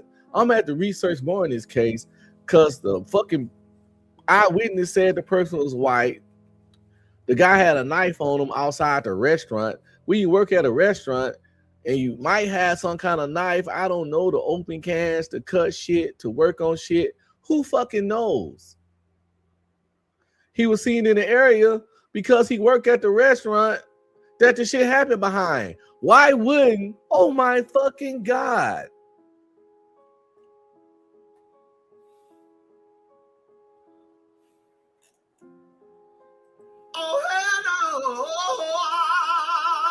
Why wouldn't you be seen in the area of the restaurant? Why is it strange to be seen in the area of the restaurant that you fucking worked in? This shit gonna get my blood pressure up, and I don't even have high blood pressure. Not anymore. I did get hypertension level 1 in my early 40s, but I started working out and changed my lifestyle and diet, and it went away. So if you can catch stuff early enough, people, you can rectify it. Just take some discipline and some lifestyle changes. And I'm eating Popeye's chicken right now. So I can say it, like, people think often sometimes that I be talking, that I be acting like I do everything right or perfectly, but I don't. I do have some discipline. I eat, but I still eat bad. I've done bad things in my past.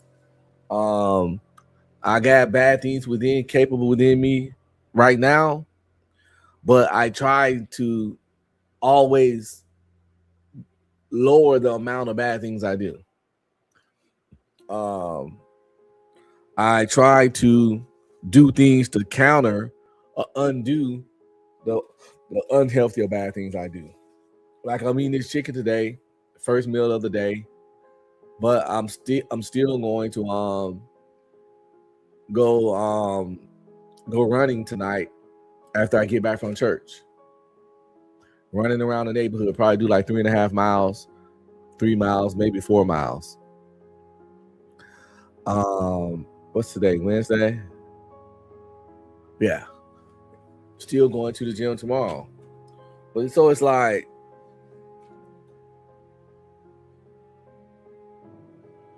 even when you're not, even when you're not perfect, but you're doing certain things, still try to advise people. They don't have to take it, because that's like a lot of times people have with Christians. Somewhere they convince themselves in their mind that Christians gotta live perfectly. No one's perfect. We all flawed.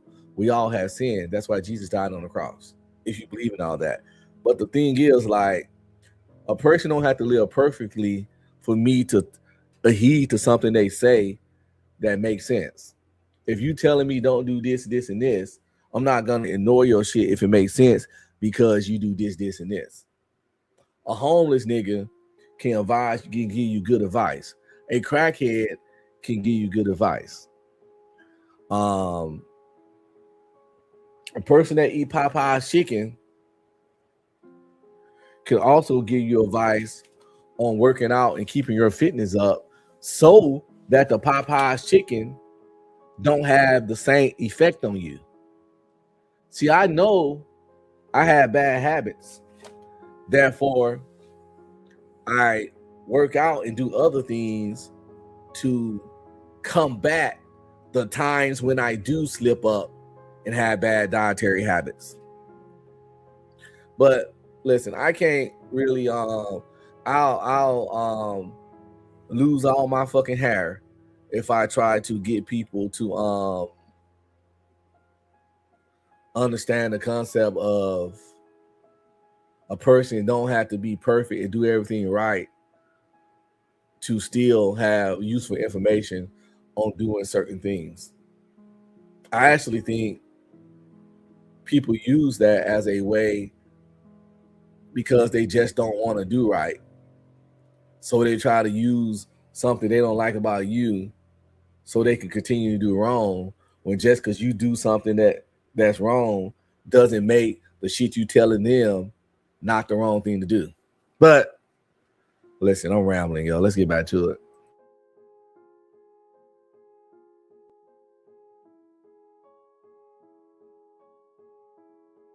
Good. But another crime would happen that bore the mark. One thing about me, old Unc, I ain't never ashamed to say I'm fucked up, flawed, and all that. If you ain't heard it before, you're hearing it now. But I know I said it before.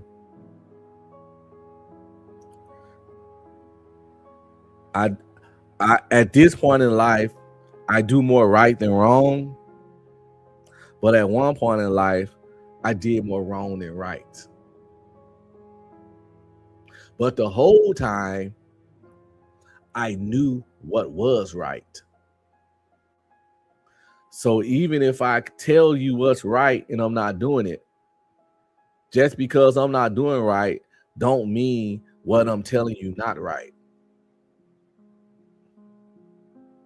If a person is cutting themselves every day and they tell me, man, don't never become a cutter, man. Don't never cut yourself.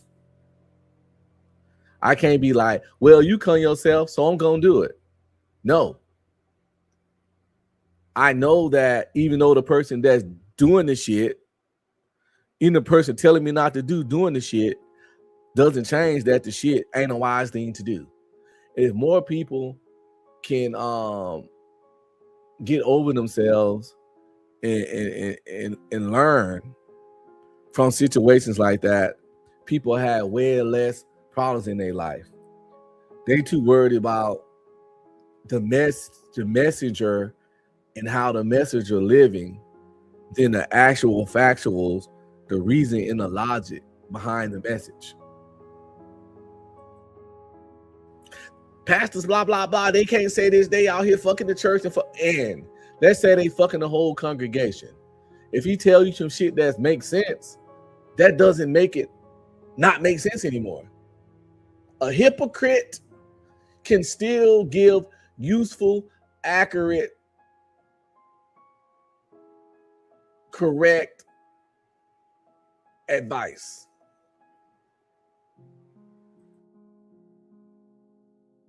Marks of this sadistic serial killer. On September 6, 1990, Michelle Denner was found murdered inside her apartment. No signs of forced entry were seen, just like the other victims. Michelle had been stabbed 23 times in the chest and stomach.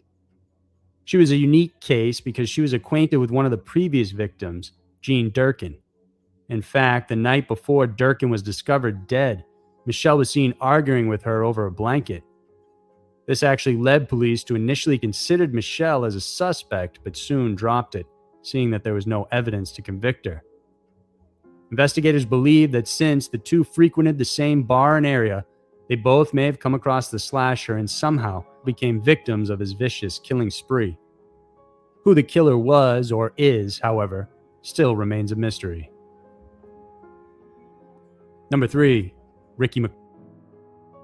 Looks like they never let that brother out of jail. Oh my God! Looks like they never let that brother out of jail. God damn.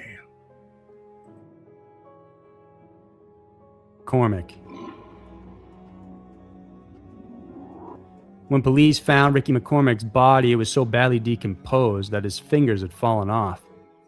Despite being missing for only 3 days, his body was in such bad condition that it was tough for police to even find out who the man was. He was found wearing blue jeans and a white shirt.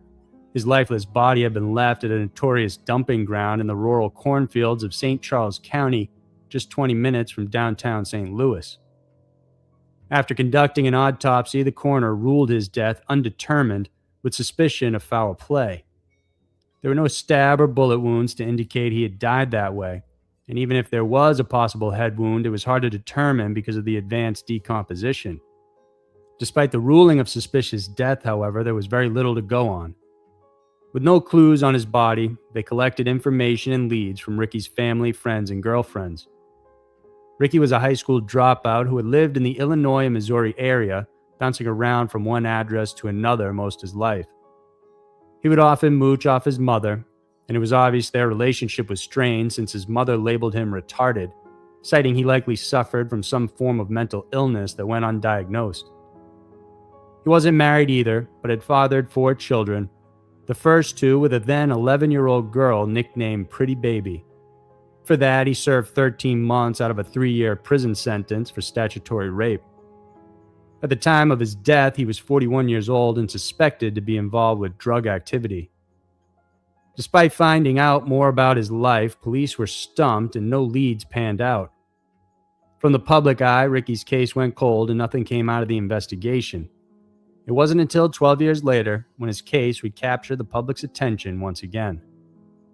When investigators couldn't find anything else to go on, they turned to the one thing Ricky left behind upon his death, his jeans and shirt. Detectives found 2 crumpled pieces of paper in his jeans pockets with random scribbles of letters and numbers. They turned this over to the FBI. However, after holding on to the cryptic papers and its contents for 12 years, they couldn't figure out what the coded message was, so they turned to the public for help. The crumpled papers contained an unknown code consisting of letters and numbers, some of them occasionally enclosed in parentheses. Internet sleuths and amateur code breakers tried their hand at cracking this code, but to no avail. Without results, most people insinuated the code was unbreakable because it wasn't a code in the first place. And what the fuck is this scribble scrabble? Oh my God! What are we looking at here? I ain't never been good at this kind of shit. But they got some people that specialize in code breaking and all that kind of stuff. So shout out to them, yo. It takes a special kind of mind. I think people that can crack and find codes and stuff like this, I personally think they got to be on a spectrum of some sort. But again, have you seen that show Monk? I think that's what they call. Everybody being on the spectrum don't mean any kind of that you low IQ or anything. Sometimes it's like it might be odd to some people, but sometimes it's like a fucking superpower, yo. A mental superpower. You can see things that other people can't, you know? So salute to that. After all, Ricky was barely literate and probably suffered from mental problems. However, the FBI seems to think otherwise. They point to the series of repeating letters citing there is something there, but it's most likely a personal message and not something meant for public consumption. Perhaps it's some sort of drug dealer-related code for pickup and drop-offs. Or it could be something relating to his death. Regardless, today the code remains unbroken. It has become among the top 3 coded messages that have stumped the FBI, including one letter from the infamous Zodiac Killer in 1969 and an anonymous secret letter written to an unstated public agency. Number 2. The DuPont de Legends family. In the spring of 2011, after several days had passed, neighbors of the DuPont de Legends family began to notice that the house seemed unusually quiet. They were a household of 6, and Xavier was the head of the family. He was born in France in 1961 and had a privileged upbringing in a strict Catholic household. He was described as courteous and discreet by neighbors and those who knew him. And while it's unclear what type of employment he was actually in, it's thought he worked as an advertising salesman and also ran some companies with limited success. His wife Agnes also a devout Catholic, taught catechism and regularly attended Mass with their children. Their oldest son, Arthur, was 20 years old and worked as a waiter while studying IT. Their three other children were 18-year-old Thomas, who was a gifted musician, 16-year-old Anne, and 13-year-old Benoit, who were both still in school. After concerned neighbors and friends phoned police about failing to make any contact with any members of the family, investigators headed out to the property. There, they discovered that the two family Labrador retrievers had recently been killed and buried, each one having received a gunshot wound to the head. After that, some more digging was done, and under the patio is where they found several human remains. Every single family member had been killed and buried in a shallow grave, except for Xavier, who was missing and unaccounted for. During the autopsy, it was discovered the victims were drugged prior to being shot to death with a .22 caliber pistol that Xavier had inherited from his father. Looking back, prior to the discovery of the bodies, the family performed a number of suspicious actions. This included terminating the lease on their home, closing all bank accounts, settling the children's school payments, tacking a return all mail to sender note on the mailbox, and the home being completely emptied. Aside from the school officials receiving abrupt notice, Agnes's employer was also informed she had gastroenteritis, and the family was moving to Australia. Two of the three cars the family owned were also missing from the property. One was later found abandoned at a hotel, which police believe Xavier had used and abandoned. The other one, a Pontiac, has never been found. Days prior to their deaths, the family had been seen several times, and their individual friends and acquaintances didn't notice anything unusual. However, Xavier's actions were deemed more suspicious by authorities. He was seen buying 4 bags of lime from a host of different shops around town. His subsequent disappearance only made him more suspicious, and as of the moment, an international warrant of arrest is out for him as both a primary witness and suspect. Hundreds of tips and false leads have been received by police as to his whereabouts, but none have panned out. I think lime is what they use to get rid of bodies. I think lime stops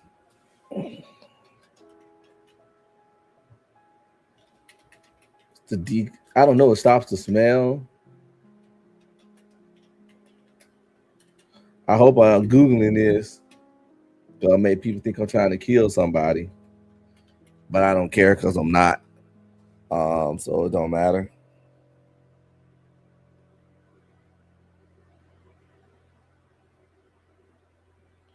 It says lime does not dissolve bodies as commonly believed.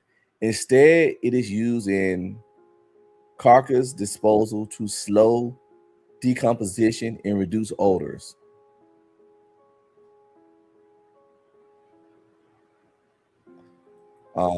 Quicklime, calcium oxide, reacts with moisture to form slaked lime, calcium hydroxide, which can preserve remains rather than accelerate decay.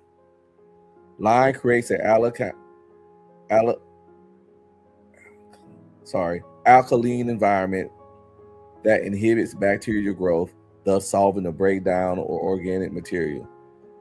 Odor control, it helps mask the smell of decaying flesh, making it a choice for disposal. So yeah, it's this guy, family missing, everybody dead, all this weird shit. Then he go missing, and he recently bought a surplus of lime when he don't have the kind of job or stuff going on or whatever where you need a bunch of lime. I think personally that is like highly fucking suspicious.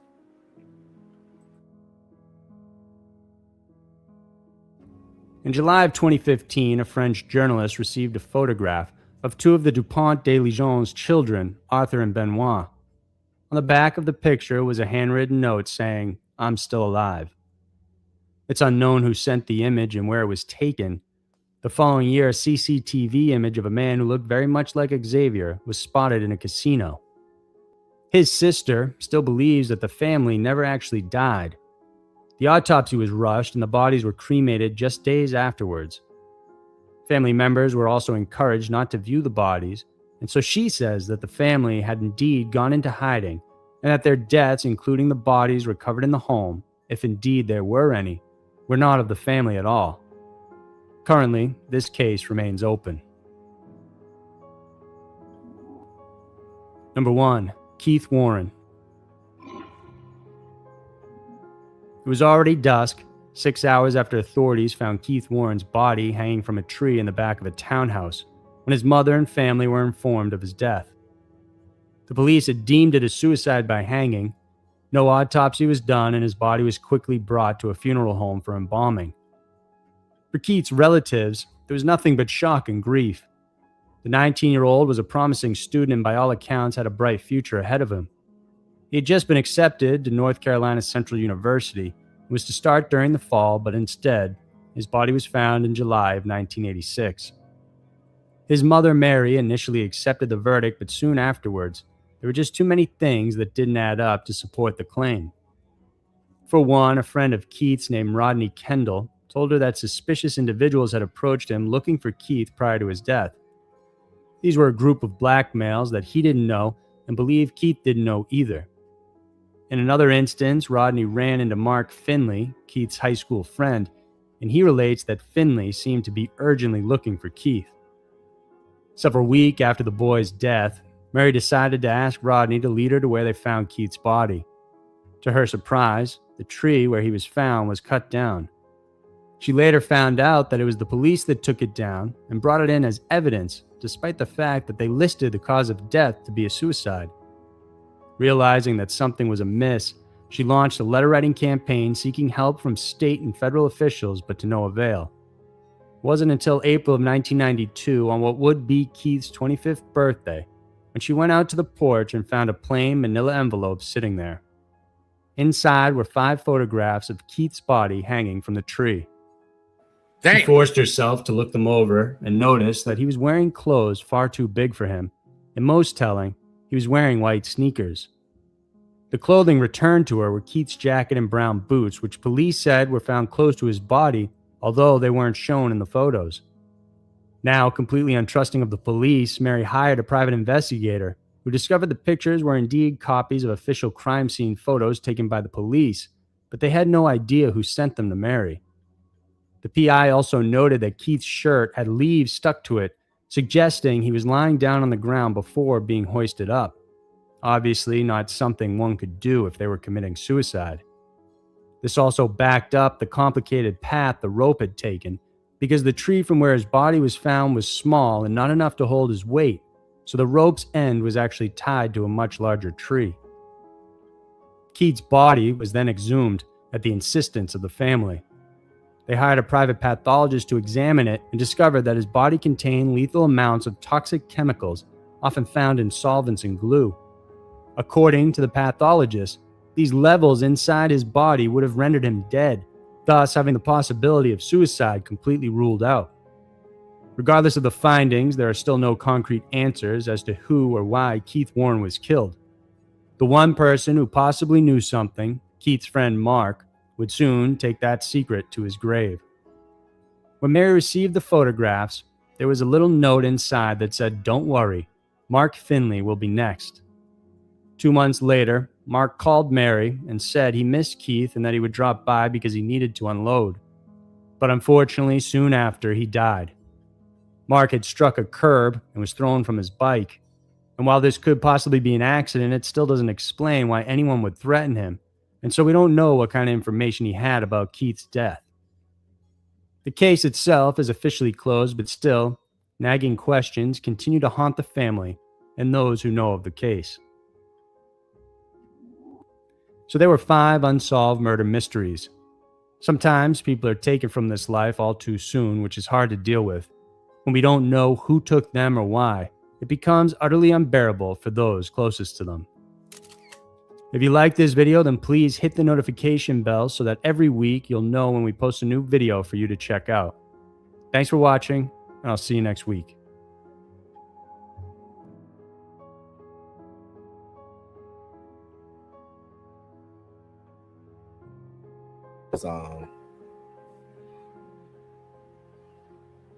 You know what? I wonder how many Let's find out. Like how many? It got to be a lot. How many unsolved murders in the United States?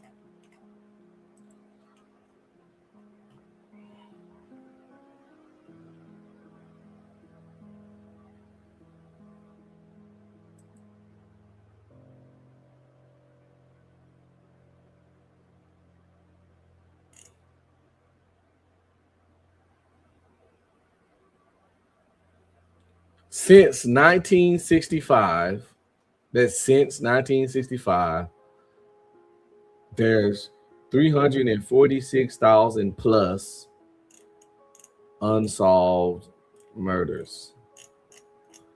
What does that plus mean? Like, is it a lot past 346,000? Probably not.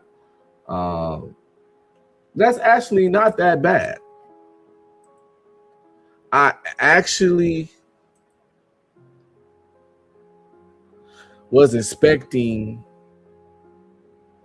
way higher numbers when I typed in how many unsolved murders in the United States.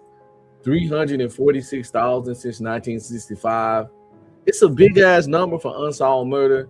That's a lot of justice out there. But I was expecting since some shit in the millions. I ain't gonna cap.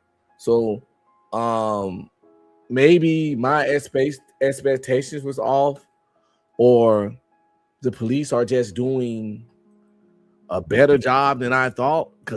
What do y'all think? Do y'all think since 1965, 346,000 plus unsolved homicides, do y'all think that's a good number, a high number, or a low number, or a reasonable number? 346,000 unsolved homicides. I expected the shit to be in the millions, especially since 1965. I was way off. So I wonder how many murders in the USA per year.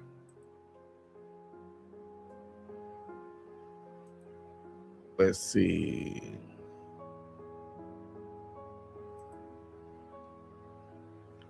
You know what? I'm going to Chat GPT, because when you Google, I've gotten so used to Chat GPT just gathering everything from all the different websites and consolidating it, then looking at all these different than just Googling shit. How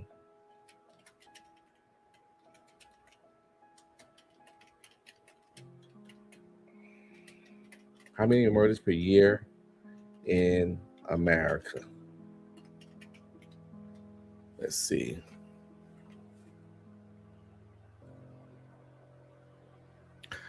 In the recent years, the United States has recorded about 20,000 homicides per year. In 2024, 20,162 homicides, deaths. The FBI also reported that murders and non-negligent manslaughter declined by 14.9%. So to put that into perspective, it's 20,000 murders per year, 55 murders per day, 2.3 murders per hour, about one murder every 26 minutes. Oh my God! One murder in America every 26 minutes is fucking nuts. That is true. Candy says you got to keep in mind the people who are missing and possibly dead with no evidence. Yes, you have some people who family just don't know where they at, and they're grown, so you can't just call it a murder without any evidence, without anybody. I don't think that changed the number. I don't think they're gonna turn that 20,000 or 30,000, but it definitely can add to that number for sure. But as violent as this, I think as violent as this country is, 20,000 per year is like not what I fucking expected though. I thought it's gonna be like, I don't know, man. Maybe shit ain't as bad as I think. Maybe just seeing so much, maybe because media promotes so much bad, negative shit, you think that it's kind of like how this is a perfect example of how things go on YouTube, right? I'm gonna give y'all an example. You often hear women say, this ain't no bashing shit, it's just a statement of fact. You often hear women say, and I understand this shit, when a dude come ask for my number, I just give him my number or give him my IG or something, because niggas be crazy and they'll hurt you if you reject them, right? And yes, that does happen. But for every time that happened, it's thousands of times where the man just walk off and be like, well, take care, you have a great day. Right? But since when it does happen, it's so hyped up, sensationalized, and hyper focused on, we think it happens way more than it does. And that's the kind of problem we have. When murders and stuff happen, it just gets so through in your face that our subconscious make us think it's a way more regular occurrence than it is. When actually there's only 20,000, and I'll be nice and say 25,000 to ask them to fluff it up some per year. If I were to go to ask any regular person out there in the streets, and I'm gonna test this because I like to test my theories, and I'll let y'all know soon what I got. I'm gonna ask friends, families, and people like that. So yeah, just a random question, you know what I'm saying? I was talking to some people on the YouTube panel, blah blah blah. So based on your estimate, how many murders do you think happen per year in the United States? And each person I ask, I'm gonna log their answer in my notes on my phone and see if it's just me that really thought it was more murders. But a murder every 26 minutes is insane. Let's see how many attempted murders in America, because that's important too. Just because you didn't finish the person off don't mean you still not a violent, crazy fucking psycho, right? Because sometimes, people just live through it, through the blessing of God or luck or whatever you believe in.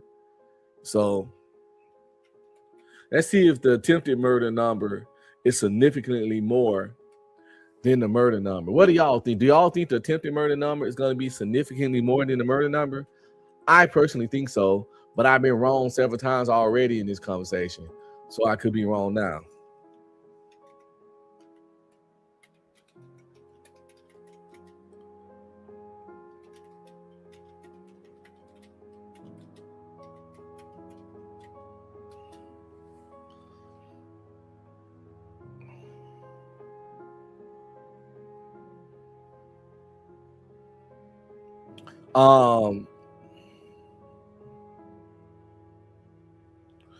Attempted murder is not counted as a separate national offense. So there I see. If they're not officially tracked, but if you're looking for a rough estimate, many criminal justice researchers place it in the neighborhood of 30 to 50,000 attempted murders per year. So you got to remember, it was only 20,000, and I'm going to be nice and add 25,000 murders per year, but it's 30 to 50. So even on the low end of the rough estimate, 30 is still more than the murders. But it said it goes up to 50, and that makes sense. And it also says aggravated assaults is 700,000 to 80,000 aggravated assaults per year.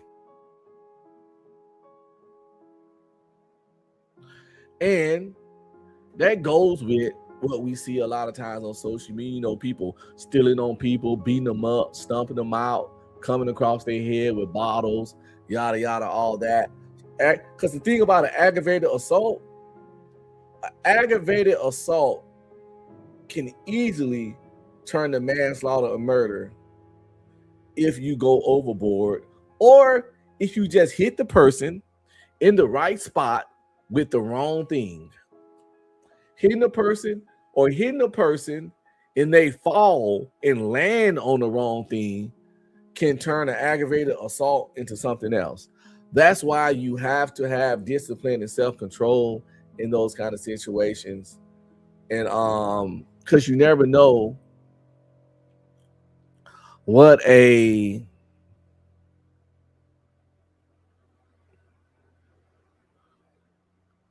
brief moment of anger, a loss of clarity can destroy, change, reshape your whole fucking life.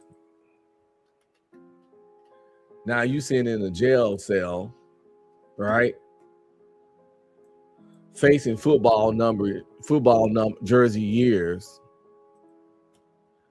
and you not even mad no more. You can't even clearly recall why you were even that mad in the first place.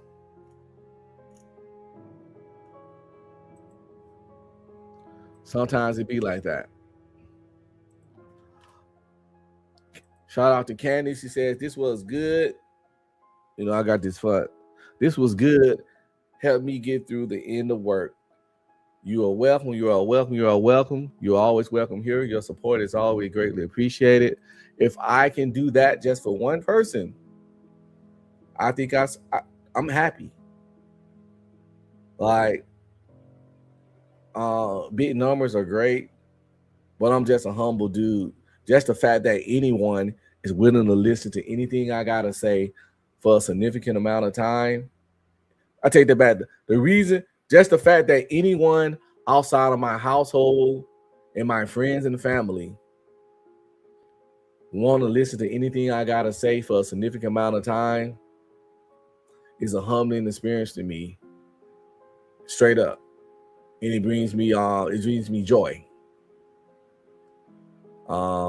Because my family loves me and respects me because they know me. My friends love me and respect me because they know me.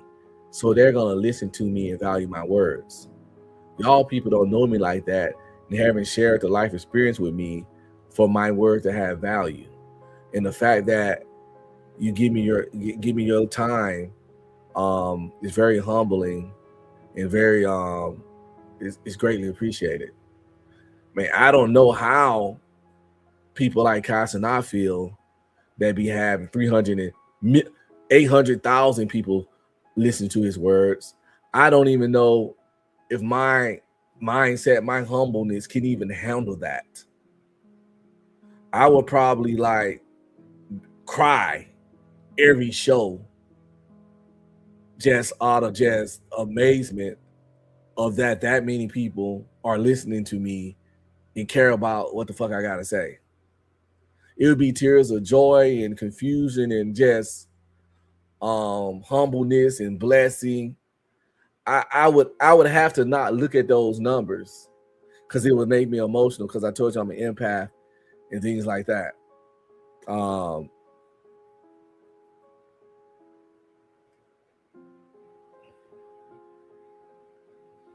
As much shit as I talk, believe it or not, I'm a humble man. And that's probably why I haven't self-destructed my life like a lot of people have that not humble. I look at people like Kanye and other people that got the talent and stuff and the options and shit happen, but for whatever reason, they self-destruct their fucking lives. And that baffles and it confuses me. But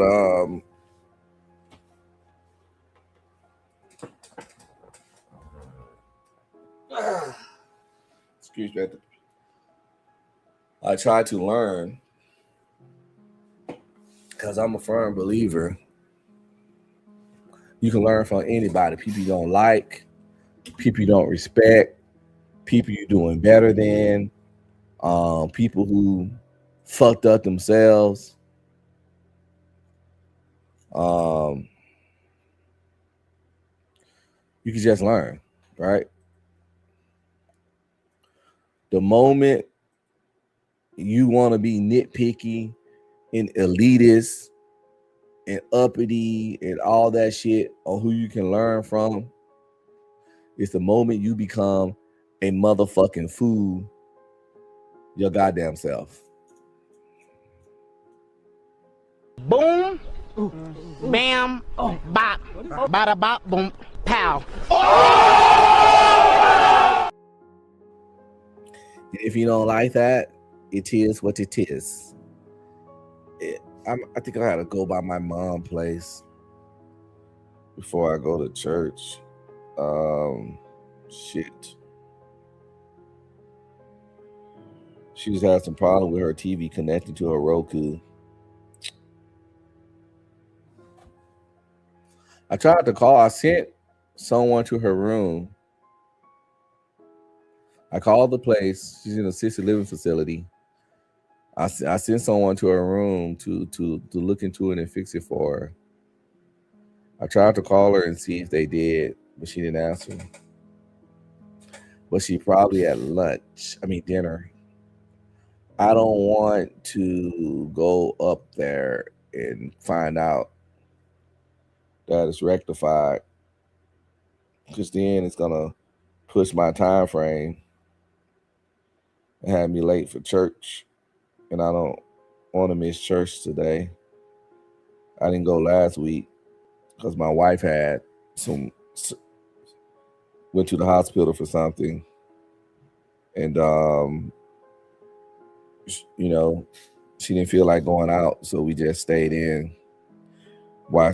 She watched church on TV, but I prefer to go there because every Wednesday we do communion, and I like to take my communion. You know what I'm saying? And it resets my spirit, and my spirit definitely always needs some resetting, because I'm still, even at this big old age, sometimes engaging with people in situations that I shouldn't, and that's not the best for my energy. Now, again, I've gotten better at separating from those situations, but at one point in life, hopefully I can get to the point to where I'm not engaging or participating in those kind of things at all. But I think I'm really personally good at stepping away from people and conversations that don't serve me and are not authentic and just are really designed to take away from my peace. Then matter of fact, on the way out of here, for those that give a fuck and want some enlightenment,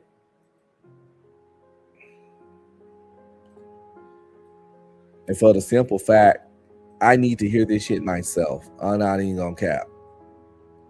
I need to hear this myself. We're gonna check this out real quick. Smooth. We're gonna check this shit out real quick.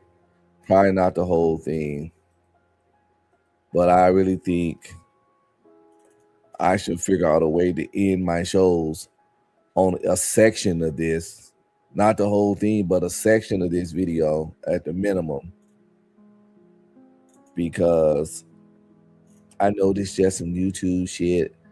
I don't know whether some bait. Well, all I know, again, when shit makes sense, I don't worry about who the fuck it come from, where it come from, how they living, who they fucking, what they eating, what they drinking, what they smoking, what race they are, none of that shit. Their sexual preferences, none of that shit matters to me.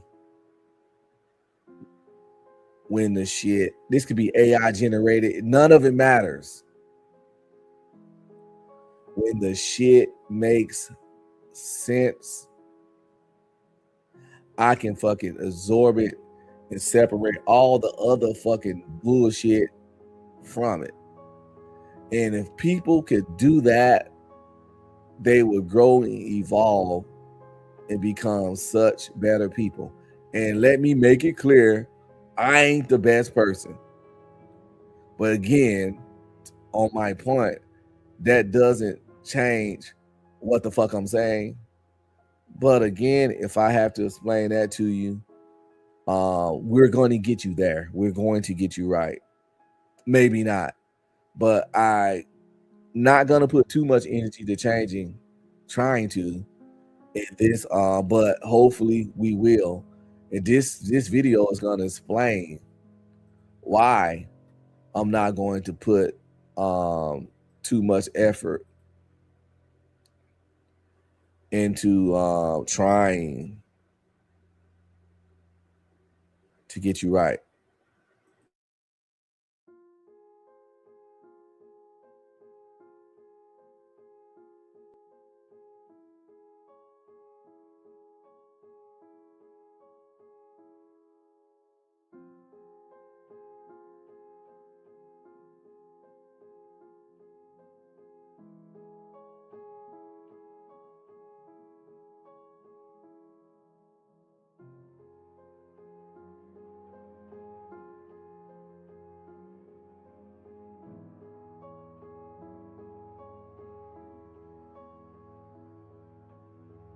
The most brutal mistake intelligent people make is this.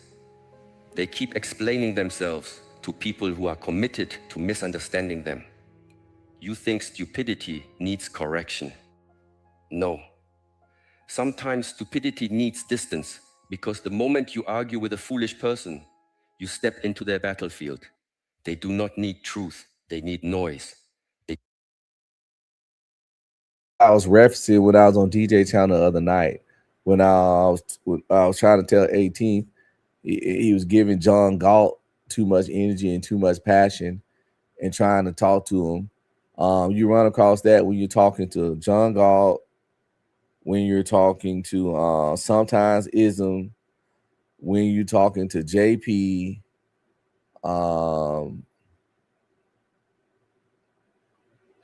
when you're trying to have a conversation with Scam Likely and people like that, that's when a lot of the philosophies that this guy finna put out comes in handy. I was already doing this stuff anyway because I had a sense of therapy, and people can call me a runner or a track star, whatever, but I think you're a moron if you see that somebody trying to purposely upset or frustrate you and you continue to talk to them. I just think that's stupid to me. When you see the video, gonna explain it all better than me, yo. It is. This guy better at it. Let's get to it. But I was just saying that to say that even though this guy formatted how I feel and how I live my life and how I deal with people in situations and adversity, he formatted my whole fucking philosophy into a fucking video, a 28-minute video, and this shit. I just love this shit. The most brutal mistake intelligent people make is this. They keep explaining themselves to people who are committed to misunderstanding them. You think stupidity needs correction. No. Sometimes stupidity needs distance, because the moment you argue with a foolish person, you step into their battlefield. They do not need truth. They need noise. They do not want clarity. They want reaction. And if they can pull anger out of you, they will call that anger proof that they were right. So before you waste your mind on someone who cannot even control their own mouth, remember this: wisdom is not winning every argument. Wisdom is knowing which people are not worth the cost of your peace. The first mistake intelligent people make is believing every foolish person deserves a full explanation. They do not. Some people are not confused because the truth is hidden. They are confused because confusion protects their ego. You can bring a lamp into a dark room, but you cannot force a blind man to open his eyes. And if you keep standing there, holding the lamp, begging him to see, you are no longer wise. You are wasting your fire. Listen carefully. Your intelligence is not proven by how many arguments you win. Your intelligence is proven by how much peace you protect. A weak mind needs to defeat everyone. A trained mind knows that some battles are traps wearing the mask of conversation. Some people do not ask questions because they want answers. They ask questions because they want your energy. They want to pull you from your center, make you explain yourself, make you repeat what was already clear, make you become frustrated, emotional, reactive, and then they point at your reaction and say, see, you are the problem. This is how foolishness wins, not by being right, by making calm people lose balance. The intelligent person understands one hard truth. Not every mind is ready for wisdom. Some people hear only enough to misunderstand you. Some people listen only for a word they can twist. Some people turn simple truth into drama because drama gives them importance. When they cannot rise to clarity, they drag clarity. How much of this do we witness every fucking day on every fucking panel on YouTube? As you're listening to this video, I want y'all to think about the conversations y'all hear day after day, week after week. Sometimes you might be in yourself and exactly how they go down, and think about the participants in their actions in these type of situations and conversations. Think about the participants, their actions, and everything that goes down right here on this YouTube streets, and probably sometimes in your personal life. Put some faces, put some names on it, put some situations and some circumstances on it, and it just brings way more clarity and understanding to what's fucking going on. Down into noise. And if you are not careful, you will kneel in the mud to argue with someone who enjoys living there. Do not confuse patience with surrender. Do not confuse kindness with weakness. Do not confuse silence with defeat. There are times when the most powerful answer is not another sentence, but a calm face, a steady breath, and the decision to walk away without hatred. A foolish person wants you to enter their storm. An intelligent person becomes the mountain. When someone says something shallow, insulting, arrogant, or completely without awareness, your first impulse may be to correct them. That impulse feels noble. It feels like justice. But look deeper. Sometimes the desire to correct is only the ego wearing a teacher's robe. You want them to understand because part of you cannot tolerate being misunderstood. You want them to admit you are right because part of you still needs applause from people who do not even respect truth. That is the hidden weakness intelligent people must destroy.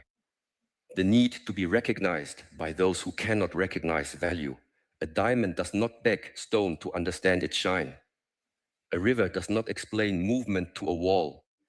The sun does not chase those who close their curtains. It simply rises. It simply remains what it is. When you deal with foolish people, the first discipline is restraint. Restraint is not passivity. Restraint is strength under command. Any animal can react.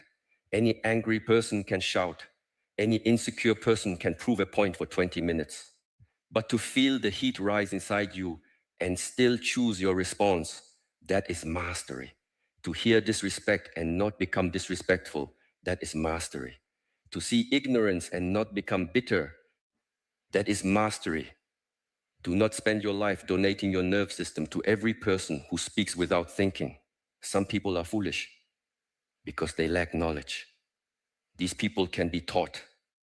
They may be clumsy, but they are sincere. They may ask simple questions, but they are open. Do not mock them.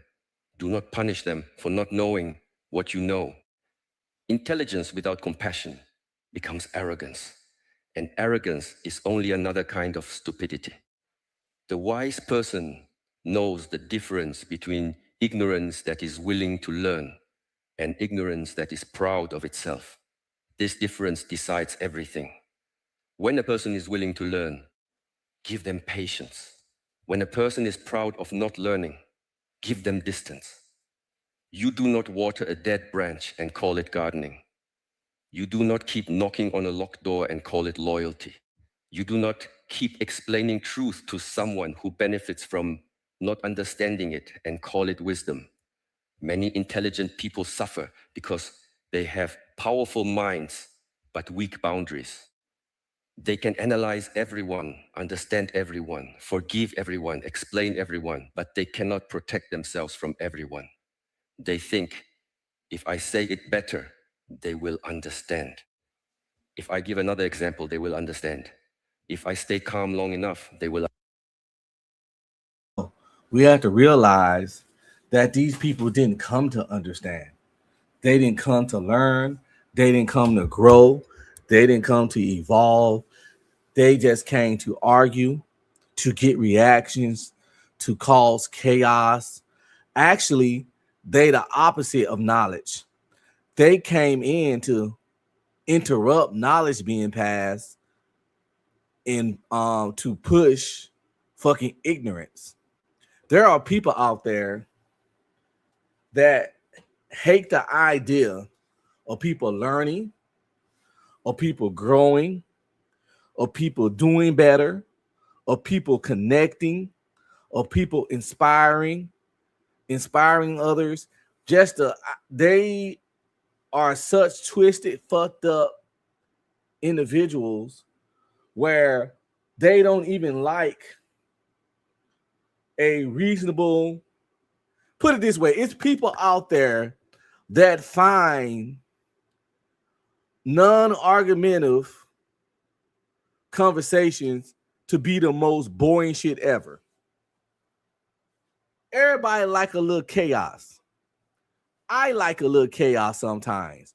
But when you're the kind of person who fucking hates intellectual conversations to the point to where you fucking get so frustrated to where you have to figure out a way to come in and throw in a fuckery, a monkey wrench of fuckery into the machine. When you just have an impulse where it's like uncontrollable, where you just pop up on the scene with some fuck shit. Stop it. Get some help. Something's deeply wrong with you. You thrive in negativity. You thrive in chaos. Again, a little niggatry, a little debauchery is entertaining. All day, every day, or where you can't function without it. When you can't function, when you can't be entertained without it, that's going to carry on into your work relationships, your friendships, your family relationships, and your romantic relationships. Usually people that can't function without chaos and debauchery and niggatry, their lives often be in shambles. Think about it. Think about the people you know personally and the people from YouTube who get a glint in their eyes or seem irritated or out of place or bored on a panel when a bunch of people ain't cussing and at each other's throat. They feel bored. They get antsy. They'll start some shit or just gotta call some shit. Those people usually gotta keep that same kind of energy in their life to feel alive. And I like to think and say that those people are usually in some kind of way dead inside. So they gotta cause all this fuckery just to feel alive. And that's a sad, sad world, yo.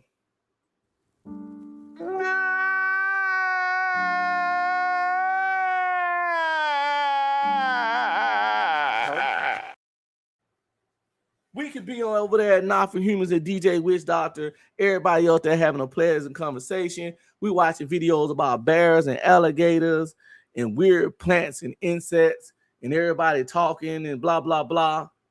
And somebody will come up there and just start some smooth fucking shit.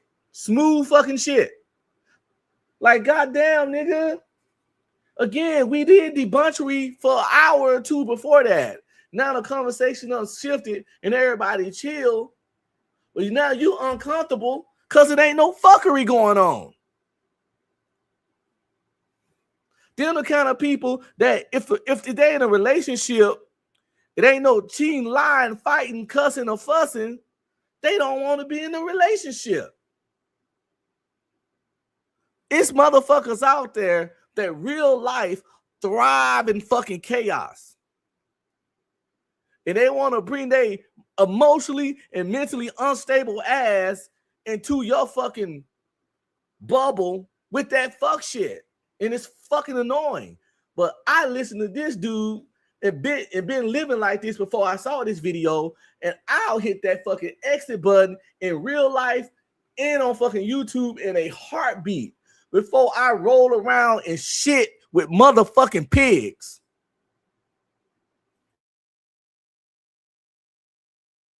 Understand? No. Some people understand perfectly. They simply do not care.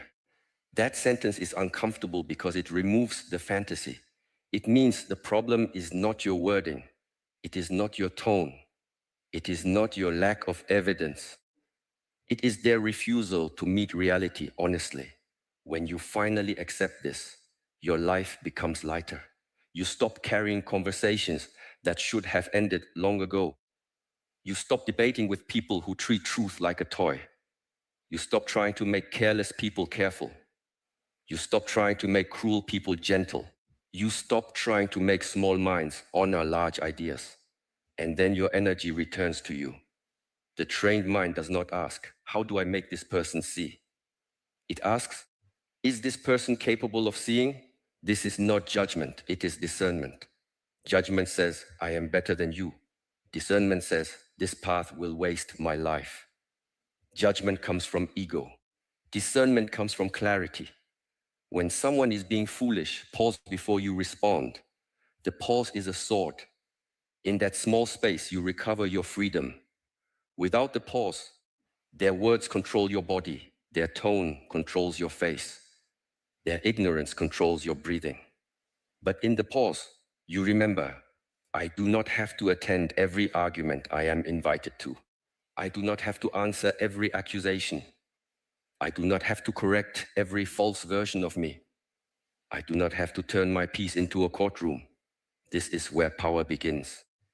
The intelligent person studies patterns, not promises. Foolish people often promise change after damage is done. They apologize when consequences arrive. They become humble when you are leaving. They listen when your patience is gone. But the wise person does not get hypnotized by a moment of softness after a long pattern of chaos. A pattern is the truth repeated over time. If someone repeatedly misunderstands you in ways that benefit them, that is not misunderstanding. If someone repeatedly disrespects your boundaries and then acts surprised, that is not confusion. If someone repeatedly creates drama and then calls you sensitive, that is not honesty.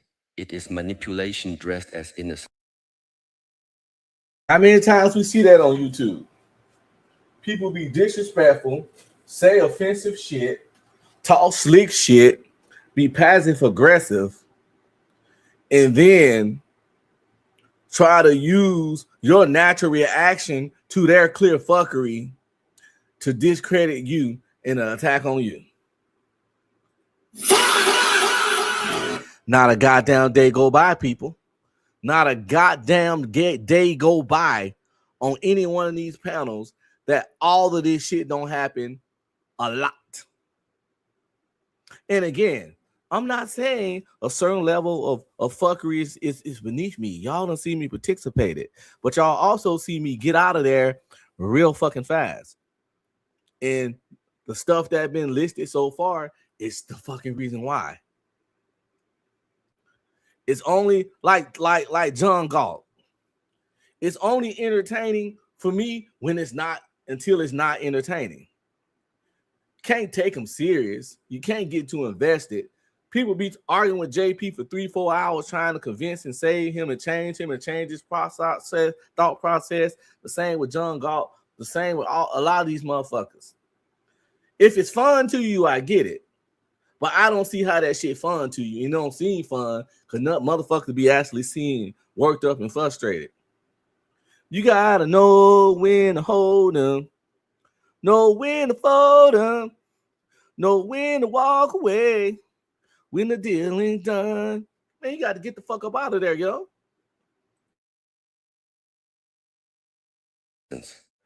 You must stop being impressed by words and start respecting evidence. A foolish person can speak like a victim after behaving like a tyrant. They can use spiritual language, emotional language, intellectual language, even kind language to hide a lack of character. Do not be fooled by the decoration. Watch the fruit. A tree is known by what it produces, not by what it claims to be. If a person produces confusion, exhaustion, guilt, anxiety, and repeated disrespect, do not call it love. Do not call it friendship. Do not call it family duty. Call it what it is, a drain. And intelligent people do not build homes around drains. They deal with foolishness by refusing to feed it. Foolishness grows when it receives attention. It grows when you defend yourself too much. It grows when you over-explain. It grows when you stay available for nonsense. It grows when your emotional reaction becomes entertainment for someone else. There are people who do not want solutions. They want a stage. They want conflict because conflict makes them feel alive. Peace feels empty to them because they have never built anything inside themselves. So they provoke, accuse, exaggerate, interrupt, and repeat the same broken argument. Then they wait for you to respond with the same intensity. Do not perform in their theater. Answer once if the situation deserves it. Answer clearly. Answer calmly. Then stop. Repetition is not communication when the other person is committed to distortion. The more you repeat yourself, the more you train them. How many times do we see that? People trying to explain shit, the same shit, 40 different ways to a motherfucker that I'm sitting there looking like, this person don't even care. They don't even care. They just thriving in your frustration. We got to understand that it's a bunch of sick, twisted, deviant people in the world. And what makes y'all think they won't be over here on YouTube? People who fucking literally get turned on and aroused by fucking upsetting and frustrating others. These motherfuckers probably sitting there on them goddamn panels, frustrating and being aggy as fuck, aggravating people, sitting there in their chair with they fucking dicks hard in their fucking hand for all we know, as they fucking being a fucking douchebag. I'm telling you. Don't participate in these motherfuckers' debauchery and fuckery. They're sick fucking mindsets. that your boundaries are negotiable. Say what is true. Say it cleanly. Then let silence do the work. Silence is not empty. Silence is a mirror. It shows people what they are without your energy covering it. But silence must come from strength, not fear. If you stay silent because you are afraid, your body will store resentment. If you stay silent because you are clear, your body will store peace. There is a difference. One silence is suppression. The other is mastery. An intelligent person does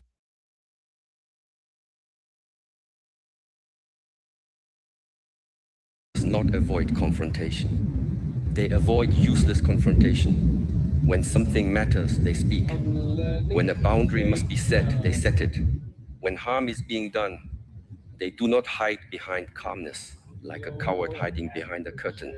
Real wisdom is not weakness wearing white clothes. Real wisdom can say no. Real wisdom can leave. Real wisdom can cut access. Real wisdom can disappoint people without becoming cruel. You are not here to be understood by everyone. You are here to live with integrity. The foolish person often believes volume is strength. They speak louder because they cannot think deeper. They interrupt because silence would expose them. They attack character because they cannot answer logic. They laugh at what they do not understand because mockery is easier than growth. If you meet their volume with volume, you enter their level. If you meet their insult with insult, you become their reflection. If you meet their chaos with chaos, they have recruited you. The wise person changes the rhythm. They lower their voice. They slow the breath. They make fewer words carry more weight. They do not rush to fill every silence. They do not chase the person running away from truth. They do not hand over emotional control to someone who cannot control themselves. This is not easy. Do not pretend it is easy. Your ego will burn. Your pride will whisper. Say one more thing. Crush them. Show them. Make them regret speaking to you that way. But every time you obey that voice, you feed the weakest part of yourself. You may win the argument and lose your discipline. You may make them quiet and make yourself dirty. You may prove your intelligence and expose your immaturity. The highest intelligence is not sharpness. It is self-command. Ask yourself this. After the argument is over, what remains? Did your life improve? Did your body become calmer? Did your work become stronger? Did your home become more peaceful? Did your future become clearer? Or did you spend 30 minutes throwing your mind into a pit and calling it victory? Most arguments with foolish people are not battles. They are leaks. Small leaks sink large ships. Small daily irritations destroy powerful minds. Small repeated exposures to nonsense turn focused people into bitter people. This is why you must guard your attention like a sacred gate. Everything you give attention to enters you. Everything you argue with leaves a stain. Everything you entertain becomes part of your inner climate. Do not let foolishness become the weather inside you. When you meet a stupid comment, do not immediately react to the comment. Look at the person. Look at the pattern. Look at the context. Is this a childlike mistake or is this adult arrogance? Is this lack of information or lack of humility? Is this a person seeking truth or seeking dominance? The response must match the reality. To the sincere beginner, be gentle. To the arrogant fool, be brief. To the manipulator, be silent and distant. To the aggressive person, be firm and protected. To the repeated offender, be unavailable. This is not cruelty. This is order. Many people have been trained to believe that being good means being endlessly accessible. That is false. Goodness without boundaries becomes self-betrayal. Compassion without wisdom becomes a doorway for abuse. Patience without limits becomes permission. You can respect someone's humanity without giving them access to your peace. This one truth will save you years of suffering. Access is earned. Your time is not public property. Your mind is not a public road. Your emotional energy is not a charity for people who refuse to grow. You do not need hatred to create distance. You do not need anger to say no. You do not need a dramatic ending to stop participating. You can simply withdraw your fuel. Foolish people often reveal themselves when you stop feeding them. When you stop explaining, they accuse you of being cold. When you stop reacting, they accuse you of being arrogant. When you stop chasing, they accuse you of changing. Of course you changed. You stop bleeding for people who call the wound a misunderstanding. Let them call it whatever helps them sleep. The intelligent person does not live by the opinions of unstable people. If someone's judgment changes with their mood, why are you treating it like law? If someone praises you when you obey them and insults you when you choose yourself, why are you calling their opinion truth? If someone only respects your boundaries when they benefit from them, why are you giving them authority over your self-worth? You must be careful whose voice you allow to echo inside your head. Not every criticism deserves reflection. Some criticism is wisdom. Some criticism is projection. Some criticism is control. Some criticism is jealousy in formal clothing. Some criticism is just noise from a person angry that you are not as lost as they are. The intelligent person listens without becoming a prisoner. They ask, is there truth here? If yes, they take the truth and improve. If no, they leave the noise and move on. They do not swallow poison just because someone served it with confidence. This is a discipline. Take the lesson without taking the wound. When foolish people insult you, they often reveal more about their inner world than your actual character. A bitter person will see arrogance in your confidence. A lazy person will see obsession in your discipline. A dishonest person will see manipulation in your clarity. A chaotic person will see control in your boundaries. A small person will see threat in your growth. Do not shrink because someone else is uncomfortable with your size. But also do not become addicted to feeling superior. This is a subtle trap. Many intelligent people secretly enjoy being surrounded by fools because it lets them feel special without doing deeper work. They complain about stupidity, but they choose environments where stupidity is normal. They mock shallow people, but they keep giving shallow people their time. Why? Because compared to them, they feel powerful.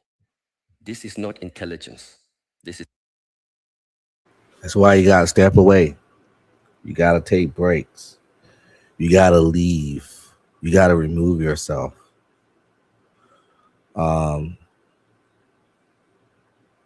Often you see me when I'm on panels, when conversations go a certain way, I turn my mic off and I'm usually working on something. Sometimes I be playing video games. I walk off, go have conversations with my family, whatever. Because everybody up there, I don't, everybody up there not a problem. You know what I'm saying? But at the same time, it's some problems up there. And I'm gonna support my homie regardless to a degree. Sometimes it get too much. I just politely leave. If nobody, only time you know I'm leaving is if somebody says some dumb shit to me and I tell them about themselves, and then I'll leave. But other than that, when the shit getting weird, I just disappear. And I think that's how it should be. It don't always gotta be a scene or nothing. Unless you was directly interacting with somebody. You know what, nigga, fuck you. I'm out. Deuces. But I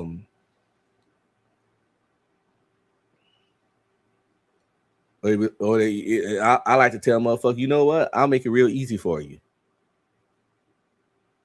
And I leave. Because like yo, I have so many other things to do than get annoyed by a motherfucker. But yeah, if you don't like this shit and don't fuck this shit and think these people stupid, you have to limit your access, their access to you, and you have to limit the amount of time you're around them.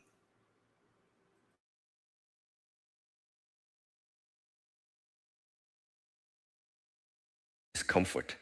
If you are truly intelligent, stop using other people's foolishness as proof of your greatness. Build something, master something, heal something, create something, discipline your body, train your mind, clean your habits, improve your speech, strengthen your attention.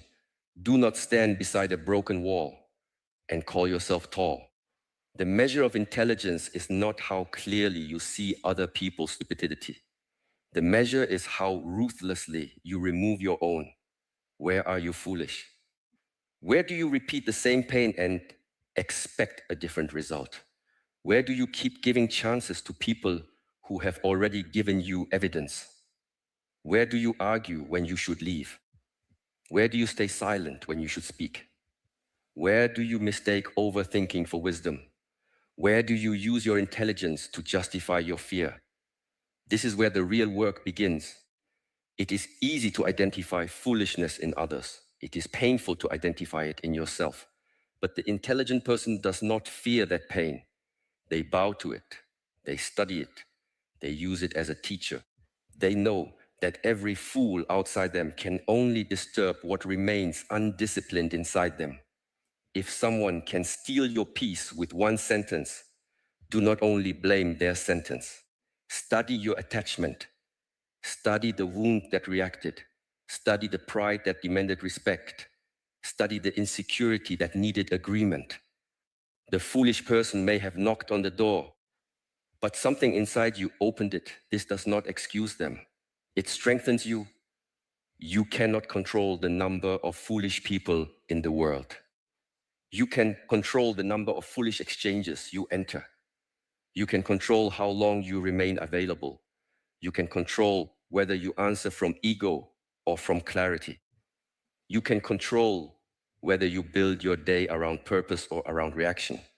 Most people lose their life not in one dramatic failure, but in small daily surrenders of attention. A comment pulls them, a message pulls them, a rumor pulls them, a disrespectful tone pulls them, a foolish opinion pulls them. By evening, they are exhausted, not because they worked deeply, but because they reacted constantly. Do not call that a life.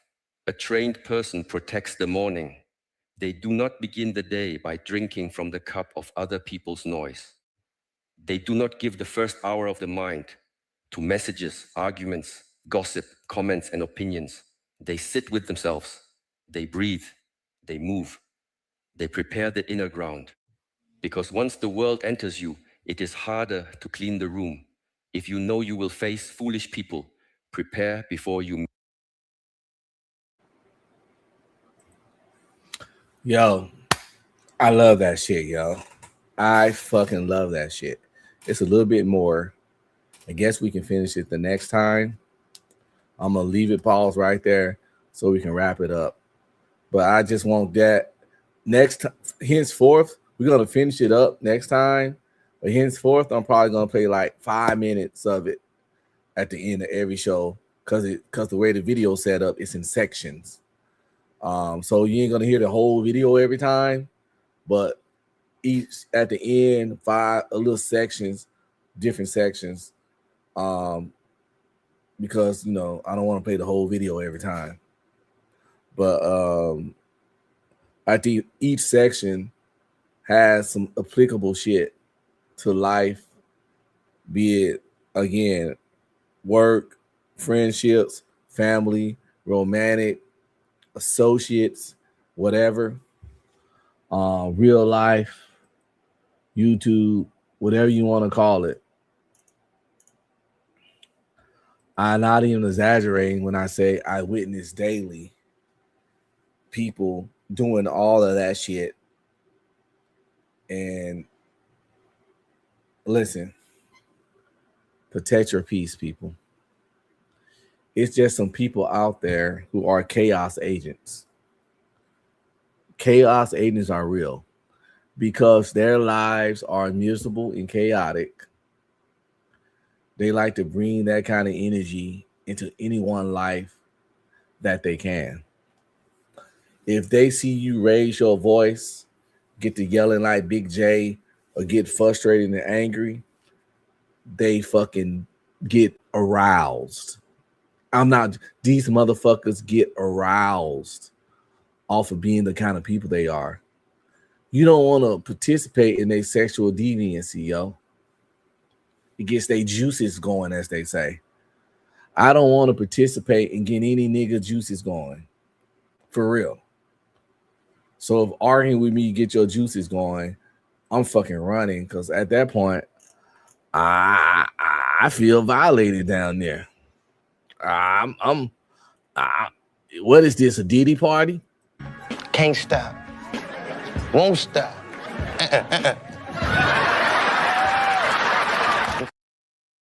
You want to know something? I've been promising IG insanity for the last 3 shows and didn't get to it. I just ran my bath water and I need to get in there before I go to church. But I think we could do 10, 15 minutes of IG insanity. And so I won't be a freaking liar again. So again, Instagram insanity, pretty much the segment where we just show wild shit from IG because it's always wild shit to find. And we talk about it, we laugh about it, and we ask ourselves, What the hell? so without further ado, IG, or as I like to call it, Instagram insanity. Let's see what we got going on here. Now, I know we all like sex. We all like big old booties. We all get horny. But how fucking pervy and sick and bricked up do you gotta be to be this guy right here that I'm about to show you?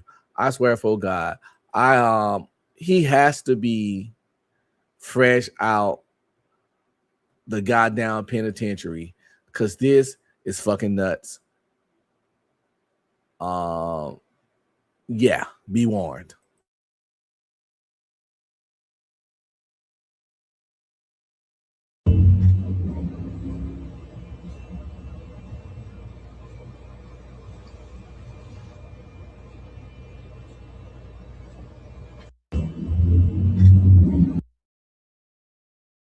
Now, if you can't see that, this guy's on his knees. Down there in his crotch area is blurred out. He is vigorously jerking on his shit on his knees at this convenience store or gas station or something. He is peeking around at this lady's buns. He is peeking around at her cheeks. And vigorously jerking his shit. This guy is a certified gooner. He's gooner of the year. He don't need to be on the streets. He don't need to be in general public. And he need to fucking wash his fucking hands. And he don't need to shit. A nigga need to be away from society. This is, and you see where it's blurred up at? You see how his arm moving his elbow? This guy is on his knee. He leaning back a little bit to peek around the corner to periodically get some, get a peek at her ass. I ain't never seen a motherfucker that fine. Well, I'm going to do this, what it looks like in broad daylight inside a store. This motherfucker is a sick monster. This motherfucker is a predator. This is the scariest of scary ass niggas. Beware this man. Candy, I know you got a big old booty. Watch out for niggas like this. Get you some fucking bear mace. Get you some bear mace and a taser and a motherfucking 22. This is a sickness of the highest order. This is a sickness of the highest order. I'm telling you, this nigga is scary. This is scary.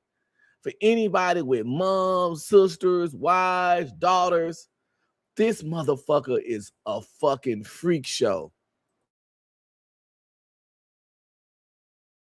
And am I wrong for saying I can see JP doing this?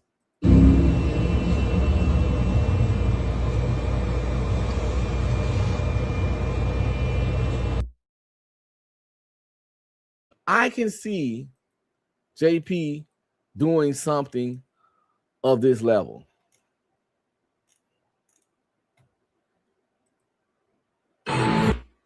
So if y'all not familiar, Chris Brown, I think it's on tour with Usher, the R&B concert, whatever, the Raymond and Brown concert.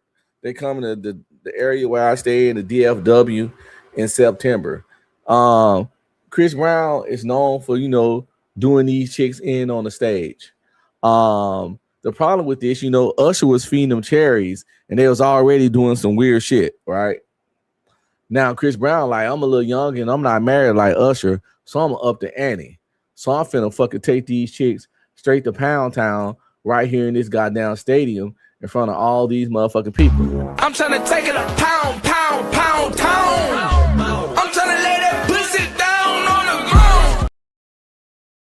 I'm not jealous. I'm not insecure, but I'm big on respect. It ain't no way my woman finna do this kind of shit in front of all these people with anybody. A lot of these women that go to these shows, they either got boyfriends, husbands, fiancés, or some nigga that like them a whole lot and been taking them out and spending money in them on dates. Like, look at this woman. She's pretty and fine. There's no world, a nigga probably bought her the ticket to this shit. There's no world where this woman don't got some man that really like her, or there's no world where she don't have a boyfriend, a fiance, a husband, or some dude that really like her that has invested into her emotionally and financially.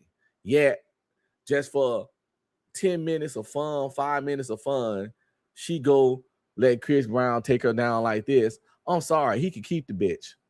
I don't care.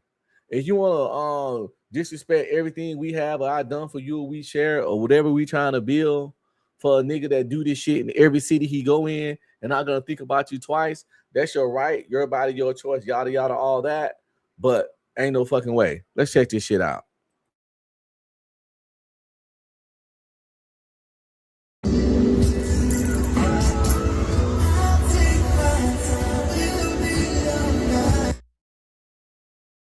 Yeah, you saw that, right?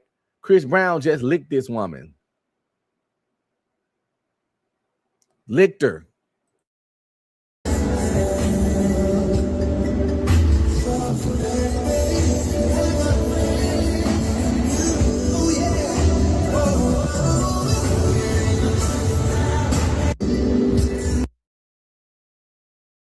Candace says, I think they bring these women with them. I don't think those are truly random women.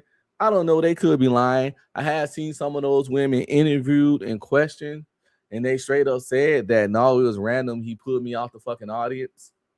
Oh, I'm not hating on Chris Brown. I'm talking about them hoes. I'm not hating on him. He fucking 30-something and single. I'm talking about these women that had boyfriends, fiancés, or some nigga that's been invested in them financially and time-wise that love they little stanky ass to death, and they gonna disrespect whatever investment this guy put into her to let this nigga freak them down. No, Chris Brown ain't doing nothing wrong. But in the women, that's their body, their choice, they can do what they want. And I'm saying, stay where you at. When you go over there, stay there. If you fucking go there, stay there. So yeah, you can fucking let Chris Brown lick your whole split, but don't come back talking about hey big head me after no shit like this.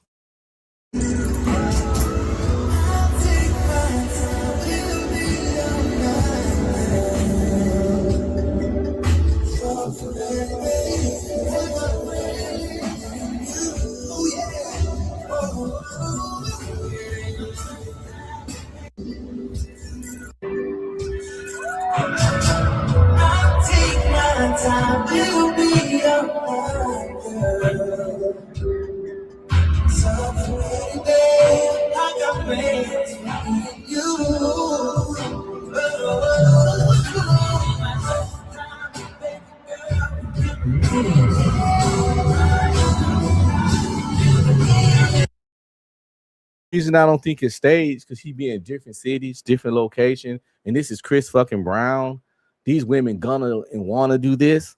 I don't think he has to stage this. This is Chris fucking Brown.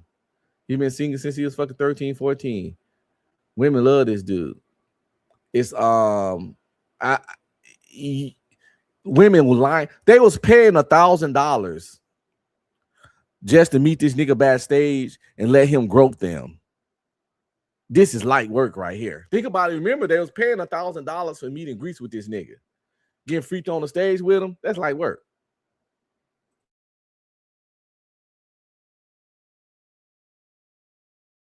Yes, Candy, I do remember this. The guy that nutted on a woman leg at the Dollar Tree. I might see if I can find that clip. That was insane. She was crying, and I don't blame her. I would have almost wanted to chop my fucking leg off.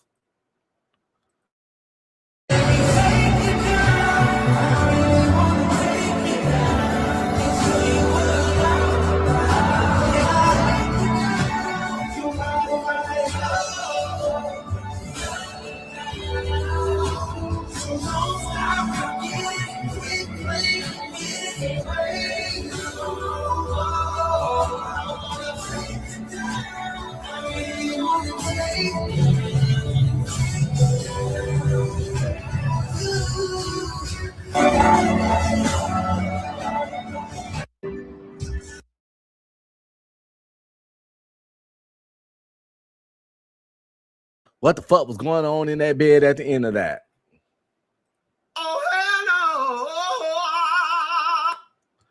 Yes, it can be. You're right. It can be some kind of shit waiting to happen, some kind of complaint waiting to happen. But I think it's enough witnesses to see that she came up there willing. And I don't know how he invited him up there too. Hey, you want to come up here? You want to come up here? Maybe he asked them to the whole crowd. Like, I never been to a Chris Brown show to see how he invite them. Look at her. Look at Candy. See what I'm saying? God damn. She going to the Chris Brown concert. It wasn't over. It wasn't over. So, yeah, I'm going to go to the next clip.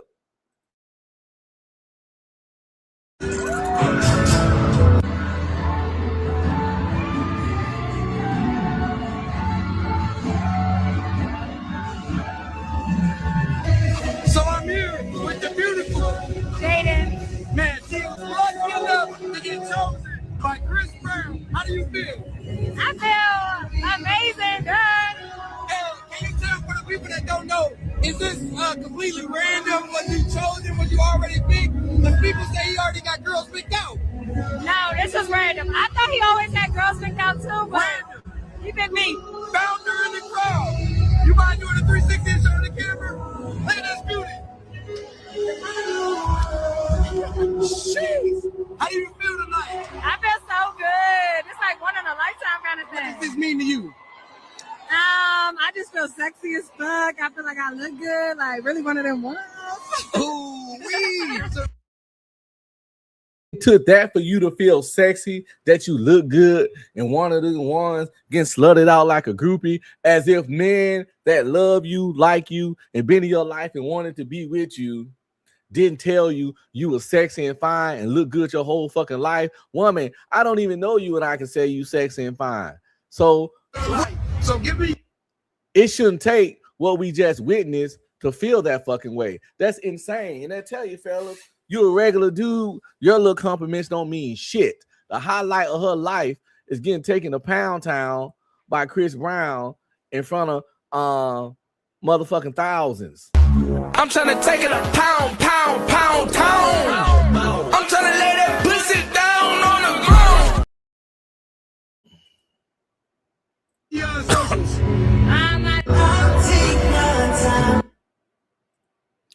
Because the work he was doing to her is diabolical. He can keep the whole woman after this shit. He can have her. That's his bitch now.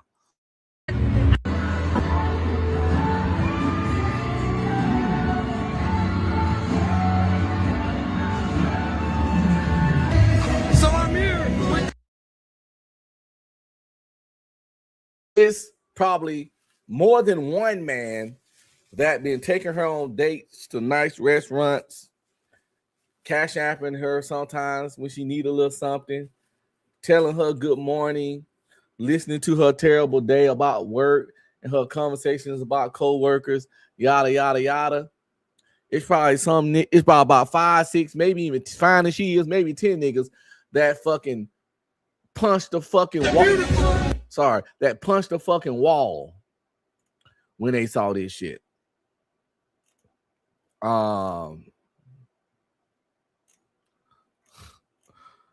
Yo, y'all want to see a nigga stand on business? Y'all want to see a nigga stand on business for what he believe in? This is the last one before we get out of here. I gotta really get in the bag. Church start at 7. I gotta take a really quick soak. This motherfucker is standing. He believe what he believe, and he willing to pay the price before he back down. Yeah. Whoa. Oh, this your cousin? Yeah, this me. Ah, man, it's a new law going around, man. New law? Yeah, man, new Donald Trump, LG TV. You know how it be, man. What, gay parking? Yeah, gay parking unless you're gay. You can't park unless you're gay, sir. What you mean? Unless you're gay. Gay over here, bro. Yeah, that's what I'm saying. I give you a ticket, man. If you ain't gay. The ticket, then, bro, you sure you want? Man, you can just say you can just say you gay, man. Nah, I ain't finna say I'm gay, cuz. You can just gangster for that, cuz ain't nothing gay. So you rather pay $500 parking ticket? Hey, I'm gonna pay that ticket, cuz. $500? Hey, run it, man. Man, you can just say you. Man, I just right now and say you gay, man. Nah, brother, you finna kill all them questions. You feel me? Man, I just gotta. Man, how long you been gay? Just give me. How long? Hey, man, trip out. Hey, man. Man, man, look. So you rather get a ticket? Hey, write the ticket, cuz. So you rather get a ticket? Write the ticket, cuz, because ain't nothing gay, cuz. Ain't nothing gay. So you rather get a ticket and say you gay? Man, look, I'm just running to the store, man. I don't know what you. Nah, man, you breaking the law. That's what you're doing. Fuck that law, cuz. Man, look, I'm playing, bro. It's a prank. It's a prank, bro. It's a prank. A prank. Yeah, the camera back up. The camera back up. Look, y'all tripping out here, boy. Hey, why y'all so safe, dude, man? Hey, chill out with. Y'all don't understand street talk. When a man says something like that, say y'all find something safe to do. That means he was about to fire y'all ass up. Real talk. With a motherfucker, hey, y'all need to find something safe to do. That means that's nigga knees.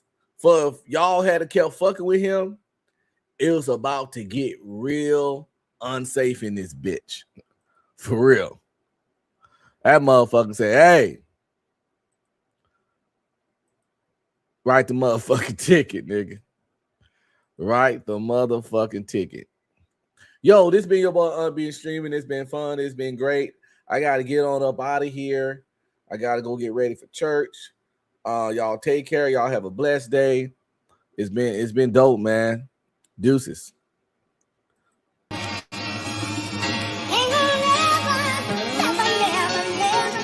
Type shit.